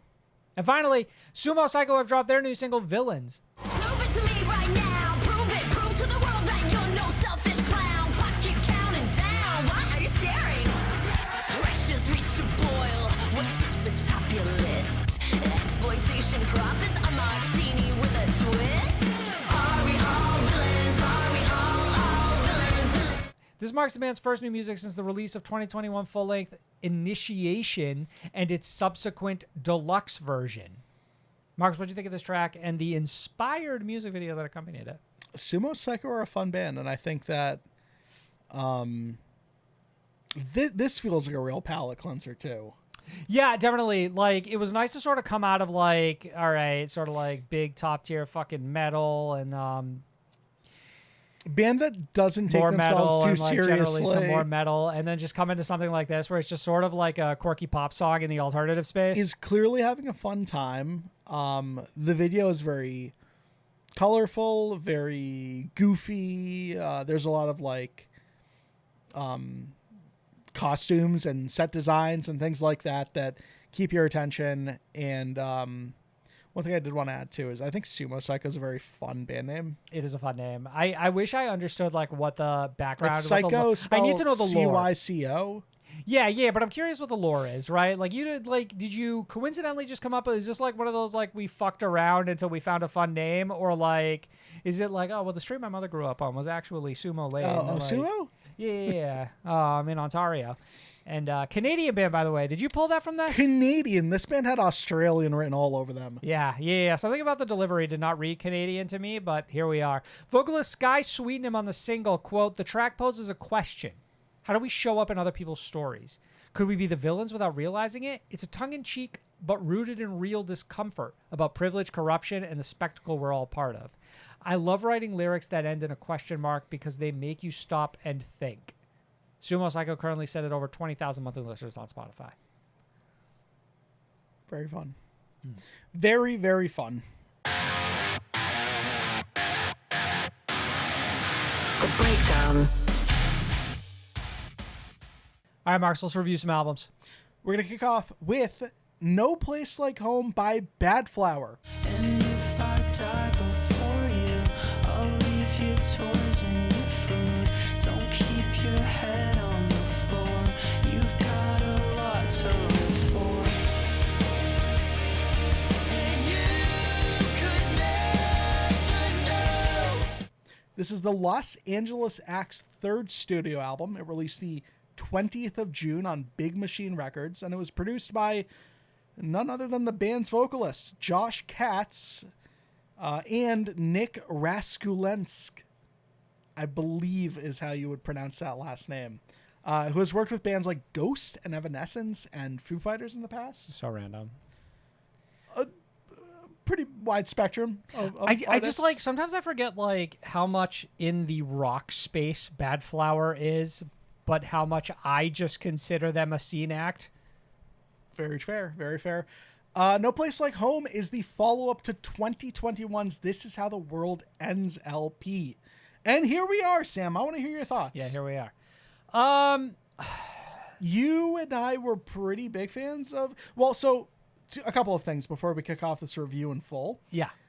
I was shocked to learn that this is this band's third album. It just I feels like could've they've been sworn we around were, for an like, eternity. Right. I thought we were Yeah. 5, 6 in. But the fact that, like, Okay, I'm Sick, This Is How the World Ends, No Place Like Home, like, that's the trilogy at this point is insane to me. I think it's crazy that we went 4 years until we got this album. And it still feels like in some capacity it snuck up on me. Well, so I have a thought on that, which is the fact that it felt like that second album came a little too quickly after that first album. Interesting. And it could have been because of, like, COVID. I think that debut dropped in 2019.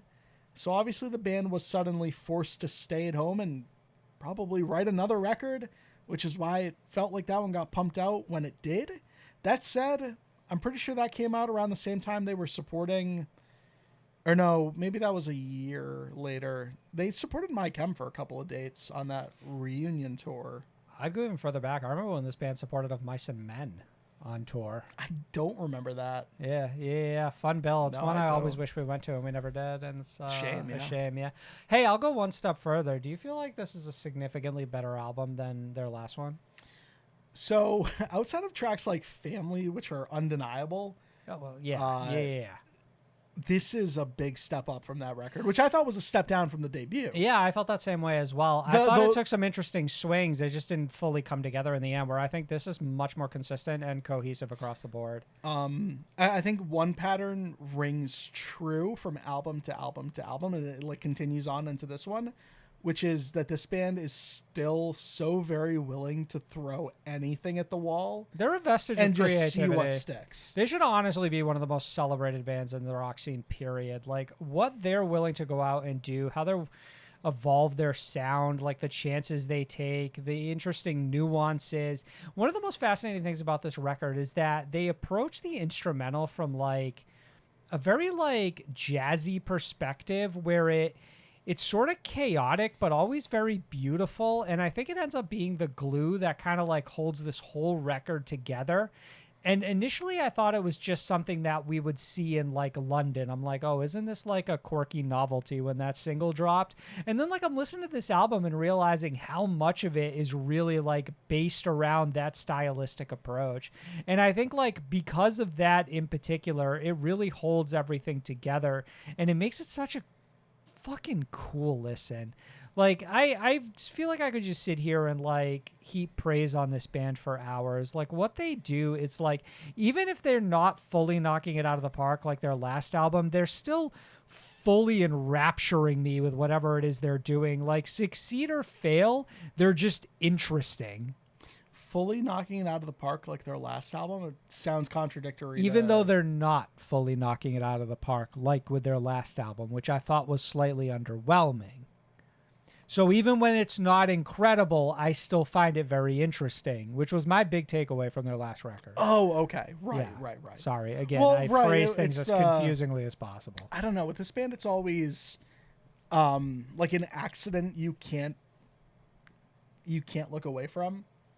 Yeah, but like Or that that is- feels dramatic, right? Because sort that of. makes it sound like they're careening to a fucking, like it ends in disaster, where I really don't think that is the case. And I don't think it's the case anywhere on this record. No, it's the sentiment. It's less like the... Like, I don't want you to internalize that when I say Yeah, I it's- hate that as a takeaway. No, well, I think it's one of the things that makes this band so exciting is like at any point it feels like decisions they make might result in like the song completely crashing and burning. Right, but they managed to pull it off, right? But there's a suspense to every track is what I'm trying to say. right, it's a level of like unpredictability. Don't Be a Stranger. It feels so creepy at times, but the song manages to land on its feet when it's all said and done. It's like it's coupled with the fact that this And band then is Snuff alone so as well. good as integrating their certain level of like quirky humor as well, and there is a level of like unsettling nature to it. You're completely correct. But that's also a thing that carries over from the last album and the one before it as well. Like it's like that is part of the Badflower DNA. It's something absolutely that like comes going with the from territory. Snuff to What's the Point is like those complete opposite ends of the spectrum where you get something that's just so like off kilter and then something that's so like dramatically honest. It's and then the fact that they exist on the same album and they don't feel like diametrically opposed from one another in a sense that they both feel at home on this record. It's just like, it's amazing like what they're able to accomplish and how they're able to like structure and what they've composed here. It's like, I'm just like, There's a whole. I'm like, not at a loss for words. I'm actually fucking full of words. Like I could just like praise this band all day. I absolutely love how this album starts off with some sense of world building, which is just completely acknowledging where No Place Like Home, the album's title, comes from, which is The Wizard of Oz. Right. And there's like literal like sound clips and nods, both like sonically and like the fact that like there's a breakdown that sounds like a tornado is fucking ripping through an area, and there's another line that like it says the word hurricane, and it's all very intentional. There's like an OnlyFans line in this track. I feel like that went It's like right the over my head. wicked witches of the West or something buying buying cars or some shit like that. Some weird shit like that. This band succeeds on so many levels where they could fail, and it will always be something and that's what I meant earlier. Like this when couldn't I be said, carried with weaker hands. You know what I Yeah. mean? Yeah. Like you have to leave it to the pros. In this case, it's like Badflower, like navigating whatever sort of like turbulent maze they've created for themselves. But the fact that they managed to pull it off is like just applause worthy. I mean, fans of this show, I don't know how much people within our scene really engage with Badflower. Think of like a fun band. You close your eyes and you picture Name a fun band. an Electric Callboy, right? Yeah. Like that is just god honest fun.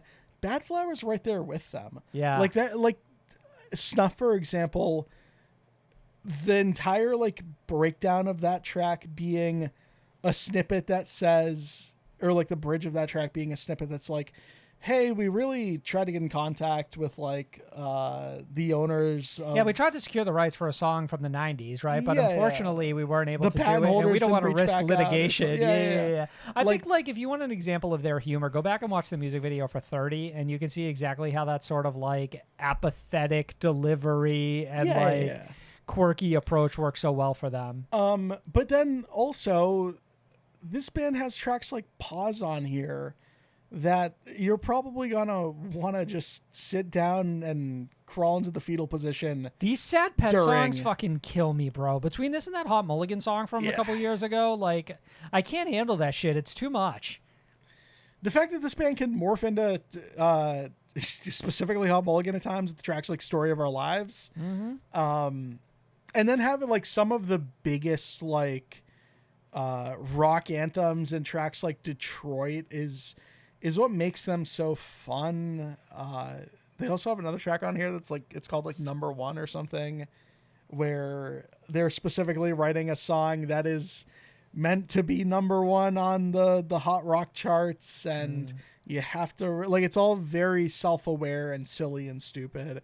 And then like juxtapose that with a track like Let Me Get Something Off My Chest, which closes out this album, and it's like this Josh is comparing himself to a little baby caterpillar wanting to bloom into a fucking butterfly and fly and spread its wings, and there's lyrics on a track like that about like drowning in pesticides and then taking the stage and feeling like you're most confident or something like that. It's just Do you think this is like an apt metaphor for like modern life that this band is trying to communicate, where it's like you have all of these like traumatic events sort of mixed in with this deeply silliness? It's almost like the doom scrolling personified type thing. Sure. Where it's like you're going from chaos to fucking comedy and back and forth. It is absolutely whiplash going from Pause to Number One to Let Me Get Something Off My Chest, which closed out the album.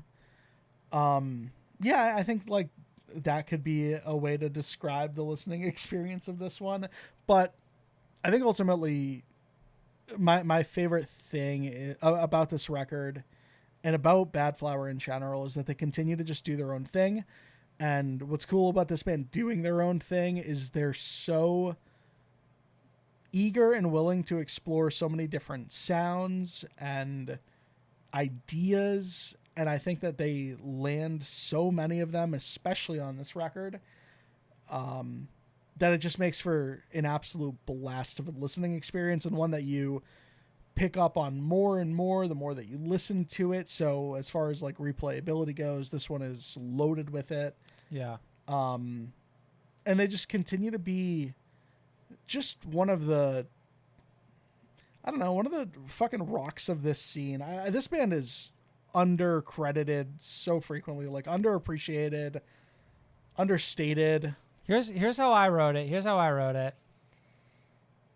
Badflower will go down as one of the most underrated, brilliant, and creative minds in rock music, an astoundingly fascinating band, a never-ending fountain of sincerity and unpredictability. This album's a must-listen A+. Love that. I fully agree. This is an A+. I think a lot of people close their eyes and like they think the creative pinnacle are bands like Sleep Token at the moment, and I think that You do not need to do this. Right, You do not need to right do this. behind You don't them need to do are this. bands like Badflower. Okay, let's not You're saying get over set the any Sleep Token like don't set up somebody for failure like this. It's like, you want to talk about like a real band right now? No, It's like, I don't you think mean Sleep it. Token's I don't good? mean it in that way. Okay. Obviously do not mean it in that way. Marcus, we also hold on. You A plus it, I A right? plus it. Okay. I A plus the We also shit out of listened to it. Where Only the Truth is Spoken by Malevolence.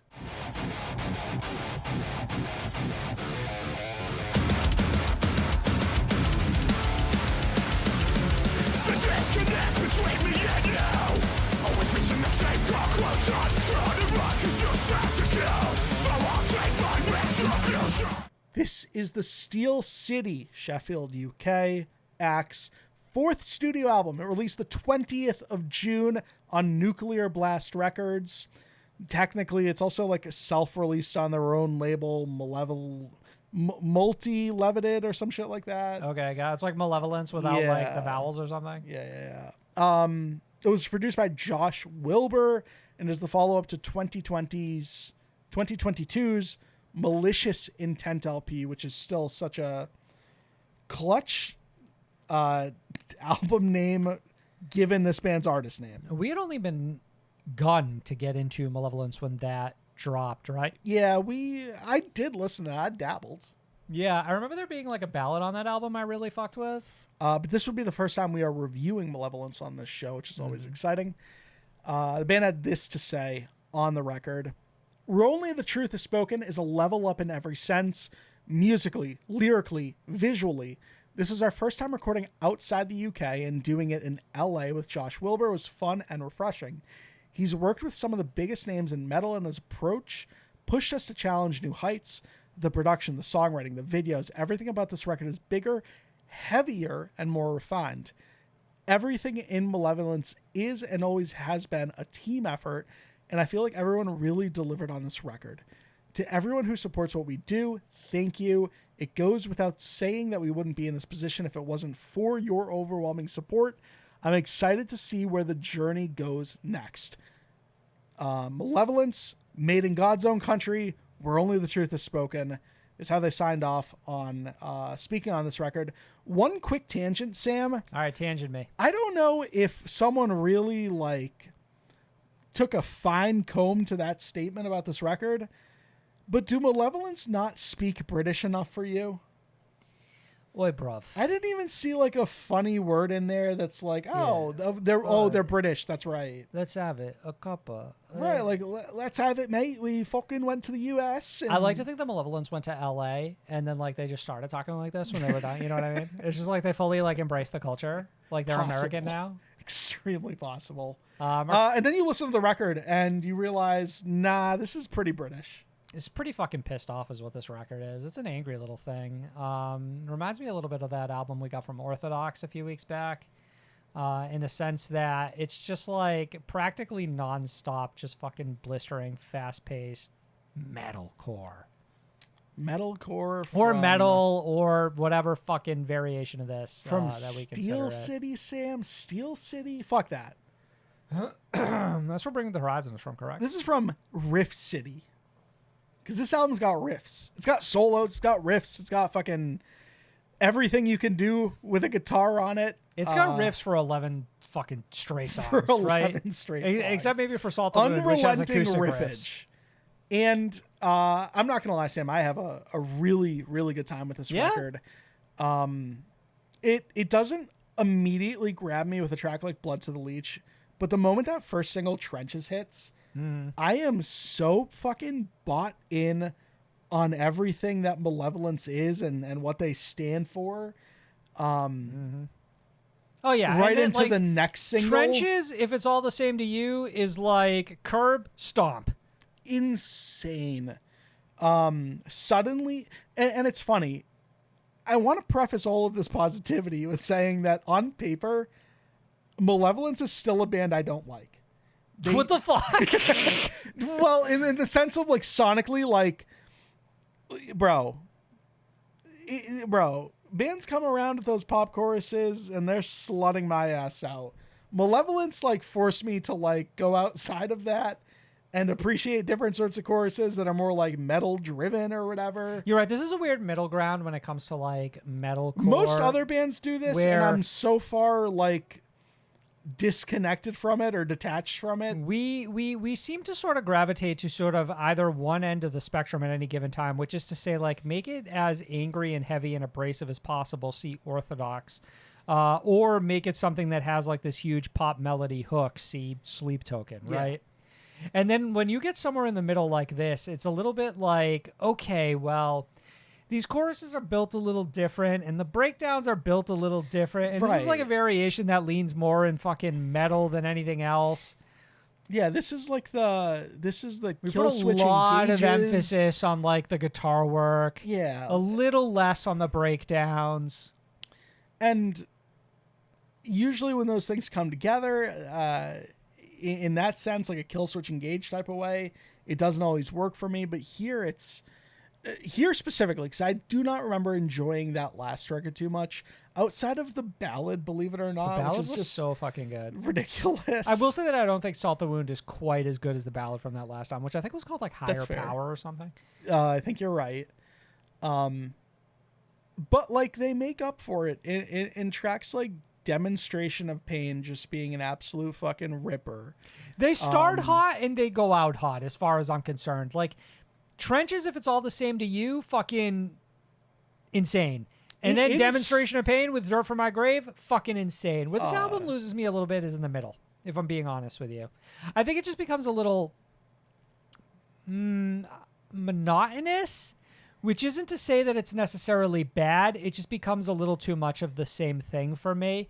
Whereas I think it could have used a little bit more of variety or experimentation in here to sort of shake up the formula a little bit. And I think that would have sort of pulled in like my attention back in, whereas I find myself sort of fading a little bit in that like 6 to 8 track run. I think that's a fair criticism, and I appreciate that perspective. For me personally, You had a different experience. I find myself finally really getting Malevolence, and once it clicked for me, 1-2 tracks in, the rest of it clicks for me all the way, and I'm just there for the entire ride, really enjoying myself to the point where like I do tend to just like, I think this is like 11 tracks of a really great time to the point where I would probably give this an A. Okay. Or an A- rather. That's strong. Like this band, it's got me locked in on like a fucking Randy Blythe feature out of nowhere on In Spite. I think that's a really solid feature. It turns out. I feel like I didn't give Blood to the Leech as much credit. I feel like that's on first listen. I mentioned like Trenches being what really pulled me in immediately, kicking off this album. But Blood to the Leech, another great track on here. Great kickoff to this record. Ends with Dirt from My Grave, which I think closes it out pretty well. And I think I'm really riding the high of finally getting this band. So for me, that equates in an A- when it's all said and done, and I've spent my time with Where Only the Truth Is Spoken. This is going on a...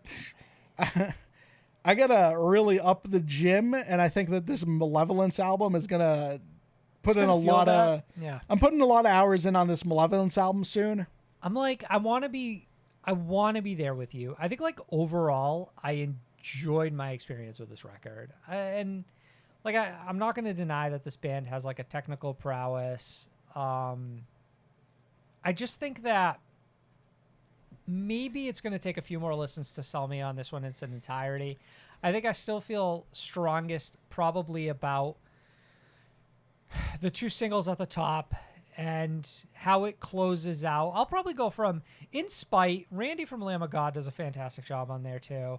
I think like from 9 to 11, I'm sold. From 1 to 3, I'm sold. And then it feels a little soft in the middle for me. Not in terms of its tone or its overall sound, but just in terms of how engaging I found it to be. So a lot of what this band is doing, I enjoy. I like the general piss and vinegar. I like some of the lines from this album. There's one in particular, I don't need to tell a story, my scars will tell it for me, from Dirt from My Grave, that I thought was really poignant. Yeah. So there's lots to like about this band. I just don't know that this record full sold me on them. I think I would go closer to somewhere around a B- C+ for me. Yeah, bro, this band at some point is telling you to like eat their fucking bullets on certain tracks. And It's like, insane. it sounds hard, so I don't know exactly what I'm looking for, or if the problem is just that like stylistically, like you mentioned earlier on, this isn't necessarily what I gravitate to the most. Interesting. So you give it a what? I'm gonna settle on a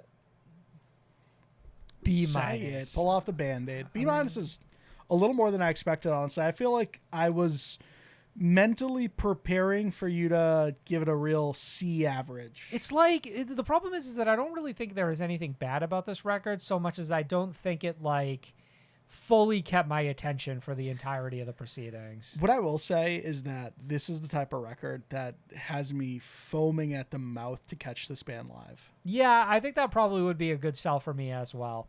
Marcus, we listen to one last record, Idols by Yungblud.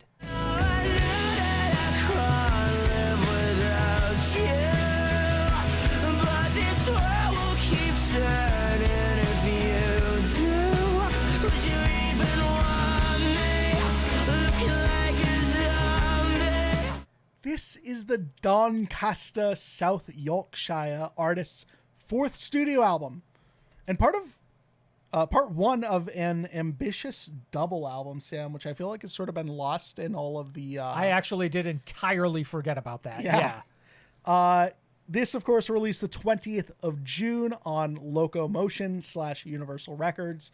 It was produced by Matt Schwartz, who has had a hand in production on every single Yungblud record to date. Interesting, because I feel like the variety in his sound has changed dramatically. For sure. If you look at like specifically that second album, it's got like 6 listed producers. So I don't know if Matt Schwartz has always been the lead guy. That said, does get the production nod on this one, the sole production nod on this one. Idols is the follow-up to 2022's self-titled. It's called Yungblud LP. Can we pause on that note? Sure. I think that might be... It's hard to fucking put a respectfully in front of this. One of the biggest flops I've seen in this scene in quite some time. I was looking at the album artwork, and I'm like, I don't even remember this. I don't know that we even. You would reviewed think it on like the show, an to be album honest art with would you. stick out to you, right? It's Hell, I mean, fucking 21st Century Liability, the debut record from Yungblud is like, it's got, for lack of a better word, iconic album art like status. Like you see him in the straitjacket with like the pink socks. Like that is a very memorable album. That was cover. all of his personality. And then the self-titled Yungblud, and we'll discuss this album here shortly, I feel like is his transitionary period into something that is more akin to a serious artist. Yeah. And I think it has been terribly detrimental to his entire character, aesthetic, sound, and my general enjoyment of what he's doing. But we could discuss that further in a little bit. I just want to say that, like, if you go look at his top 10 on Spotify, there's not a single song to be found from that self-titled album. Wow. So, Yungblud. But his streams on his other songs are fucking insane. They're big. I think the most streamed remains. I think I'm okay with It is. MGK yes. and Travis I think Barker. it's over 500 million. You know what track? Such a massive tangent. I forgot 11 Minutes with Halsey came out. That track was so good. Also fucking huge. You would be maybe not surprised to learn that also in that top 10 is his song with Bring Me the Horizon. Why Idol? Icon? No, that's the name. What's the fucking Oh my god, now it's suddenly Song not coming to me title. either. Omen? Omens? Omens? You Don't keep know. going and I'm gonna find it real Dominic, quick. who's that's Youngblood's real name, Dom, explains that I wanted to make a project that didn't focus on singles or anything else except feeling and world building. A project with no limitations.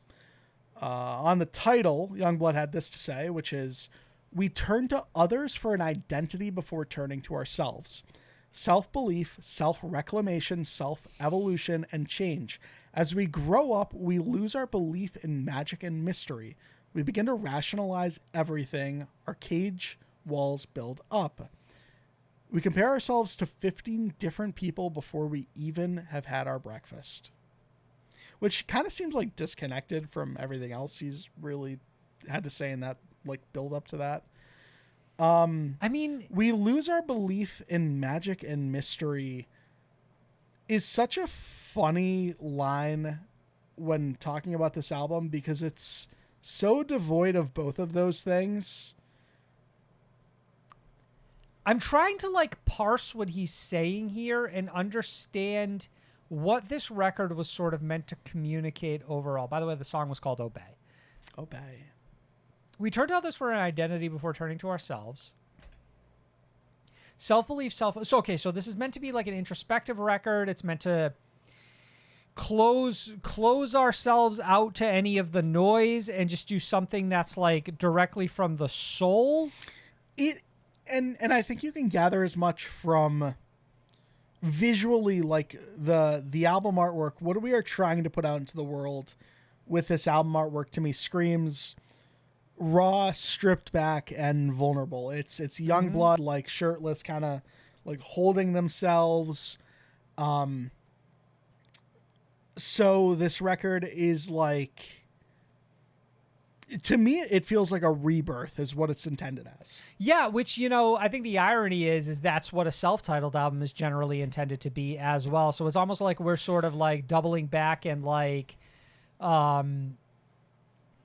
we're essentially like, we're running it back, quite literally. We're running it back. Like we're sort of doing the same thing over again, right? Like the last one didn't take, so now we're sort of re-envisioning ourselves all over again, right? And this one almost seems like a pushback to the criticism of that last album in its entirety, as I'm sort of pulling from that statement as well. Here's, I think, the biggest fallacy with this entire record is that, and this is something I've noticed a lot of other artists do, especially recently, and I think it's come to bite almost every single one of them in the ass, is that in chasing this idea of a timeless sound, something that is sort of feels nostalgic and relevant all at once, like this idea of a sort of style of rock music that feels like it could have existed in any time period in the last 40 years, ends up stripping Yungblud of every singular ounce of personality he has as an artist, and delivers us a record that I feel like could have been created by anyone. And what I walk away from this record is feeling like, counter to his statement at the top here, contains none of the heart and soul of Yungblud that I came to love, and instead has sort of completely washed him a gray. I think it's a little evident to continue that thought a little bit, or to add some of my feelings to your overall thought there, is in watching the video for Hello Heaven Hello. His 12-minute opus that kicks off this album. 9 minutes, but it could have been 12. It certainly felt like that. Yeah. That video feeling like a generic perfume ad, like a I'm Johnny Depp and here's my new cologne, like it does have that sort of aesthetic to it. Yes. Well, and I say it in the sense of like it's trying very hard to seem unique in that sense, but like you have a black stallion and you have it's sort of meant to be like really powerful imagery, yes, right. But none of it really connects because I feel like there's nothing to it, right? It's just bland. It's like what would be striking imagery, but none of it really seems to have any like soul or intent behind it, right? Like theoretically you see all the arrows going into the body and you think, okay, well that's all the criticism being launched in my direction, which I think does actually speak to something, because this whole album feels like a self-defense mechanism, whereas if we don't really put ourselves out there in any capacity, then we can't really receive any criticism for what we're doing. It's so bizarre to me because everything about this album reads antithetical to everything that's stated in the sort of like message up top here. None of it correlates, which is to say that like everything that he says, I want to scroll back up here, all about self-belief, self-reclamation, self-evolution, change, we grow up, we lose our belief in magic and mystery. You would think that the identity of this record would be to recapture all of those things, which are all things or all reasons that like me personally and many people fans of Yungblud fell in love with him to begin with, because he was bold, brash, loud. He was bursting at the seams with personality, and now all of it has been pulled so far inwards that I don't see an ounce of it anymore. Yeah, so I follow now what you were saying, and I agree. Like again, when we kicked off this review, like there is no, and I really did go into this record with an open mind. I did too, because like the way he built it up, it did have a lot of reverence to it. You know what I mean? Like, this isn't just a record. You know what I mean? This is like a magnum opus. And I'm like, okay, you know what?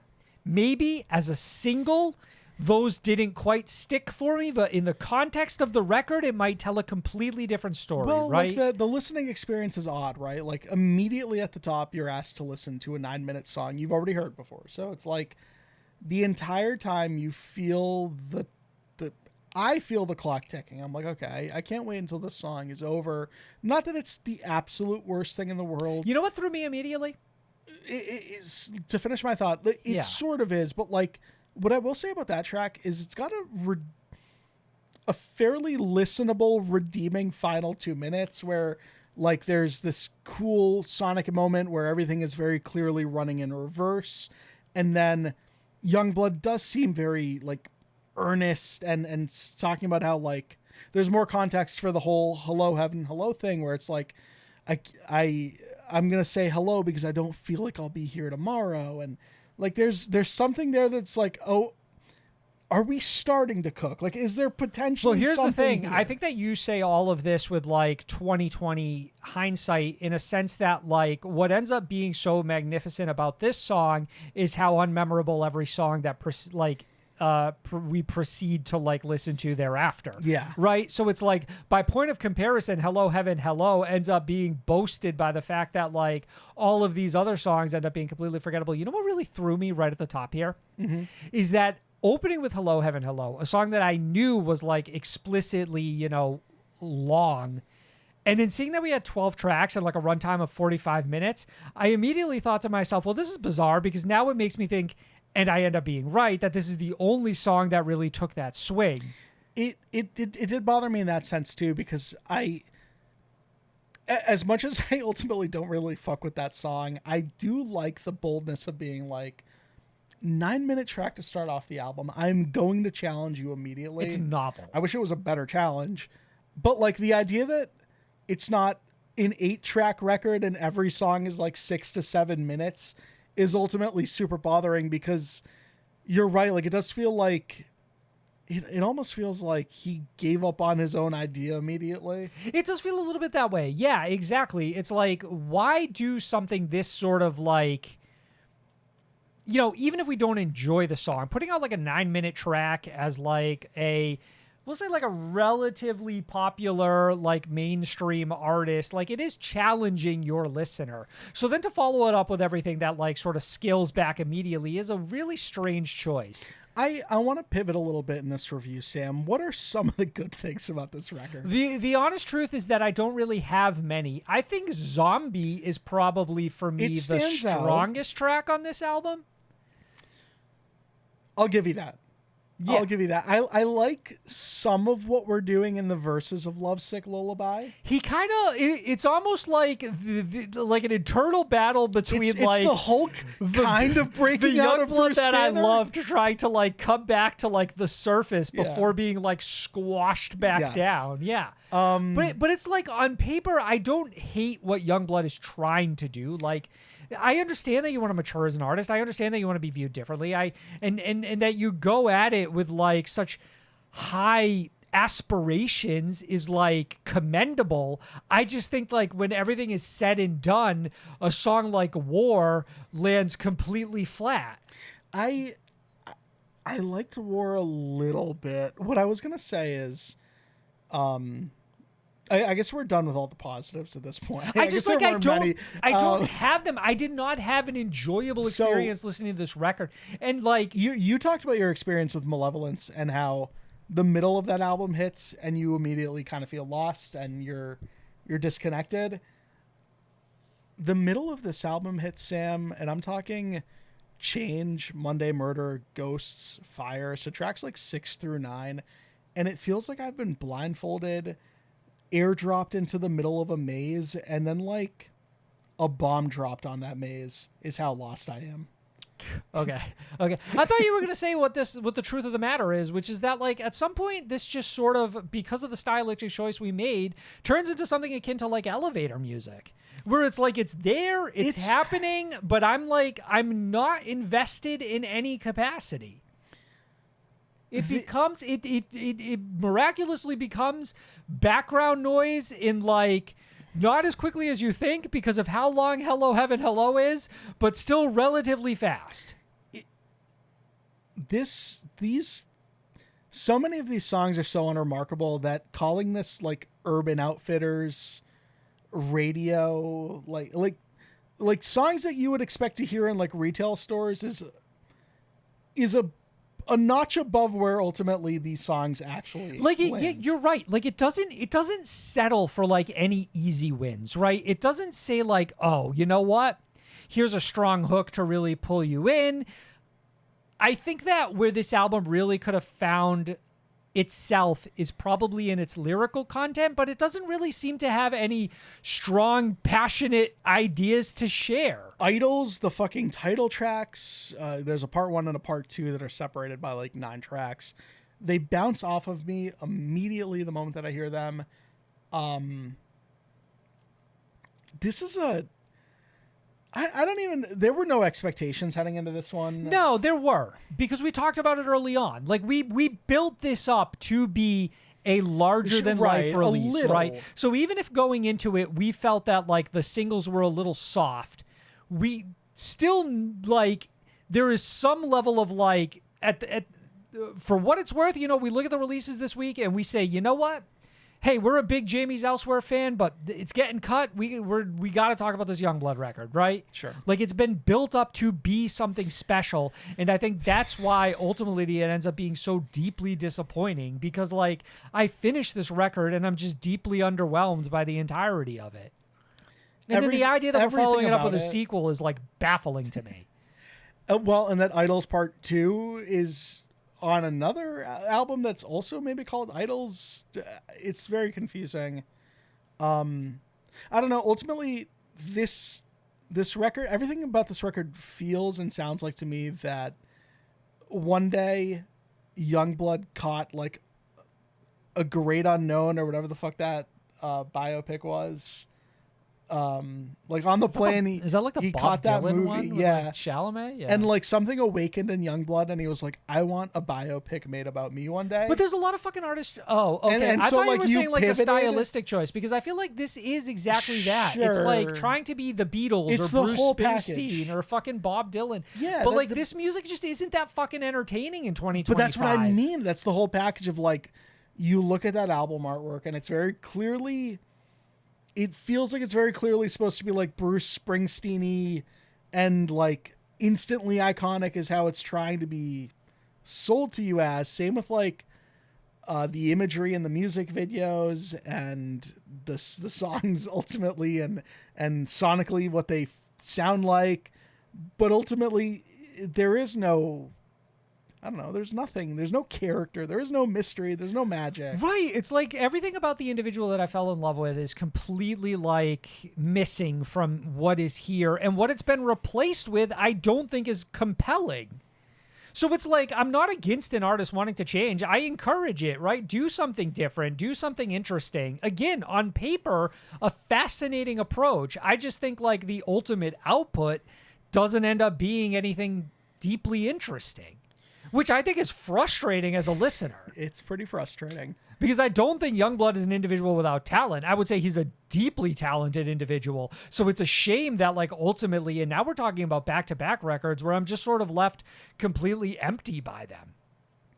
That's the real nail in the coffin here. And I have a feeling we will check out the other half of this double album, but like, we're talking 2 duds in a row at the moment, and I don't remember thinking, I don't think back too fondly on the record that came before that even. Yeah, but like we're still talking about a sweet spot with Yungblud where he was doing like the tracks with like MGK Sure. and Halsey, and like there were some fucking like really strong tracks, like maybe some of his best, to be honest with you. I don't know. So let's wrap this one. I think F+ is probably where I'm at. It's got This zombie. is like it's not like I find this unlistenable. You know what I mean? It's not like the talent behind this record made music that I think is like it's worse, abrasive though. to the listener. It's worse. That's the problem, is I feel so indifferent about all of it. You're right. It's like deeply difficult to like recommend to There's anyone. 3-4 tracks on it. Change Sam, I heard the song like 3 times today. I can't tell you what it sounds like. You're right. Maybe you're right. Maybe this is an F. Maybe on paper this feels like a failed experiment. So giving it anything better than that would be ingenuous. And it's not like it's not the sum of its parts is an F. Like Yungblud sounds fine on this. Like Yungblud has a vocal talent that is not deniable, or that is not undeniable, but like he sounds fine. The production on this is it's good. Like There's aspects no of it's not like just like it's not just like, oh my god, this is some unlistenable piece of shit. It's just like I listened to it and like nothing about it sticks. The crucial ones that you really need to nail, like really compelling like songwriting and even like melodies, it's not there. And ultimately, like, yeah, I don't know. I guess like an F is all I can really give this, because whatever. Everything about Yungblud was about again. being loud and in your face early on. Like, it was about getting people to like notice you and talk about you. And it's like, now that you have everybody's attention, it's bizarre that this is what you choose to do with it. Now you're just like, never mind.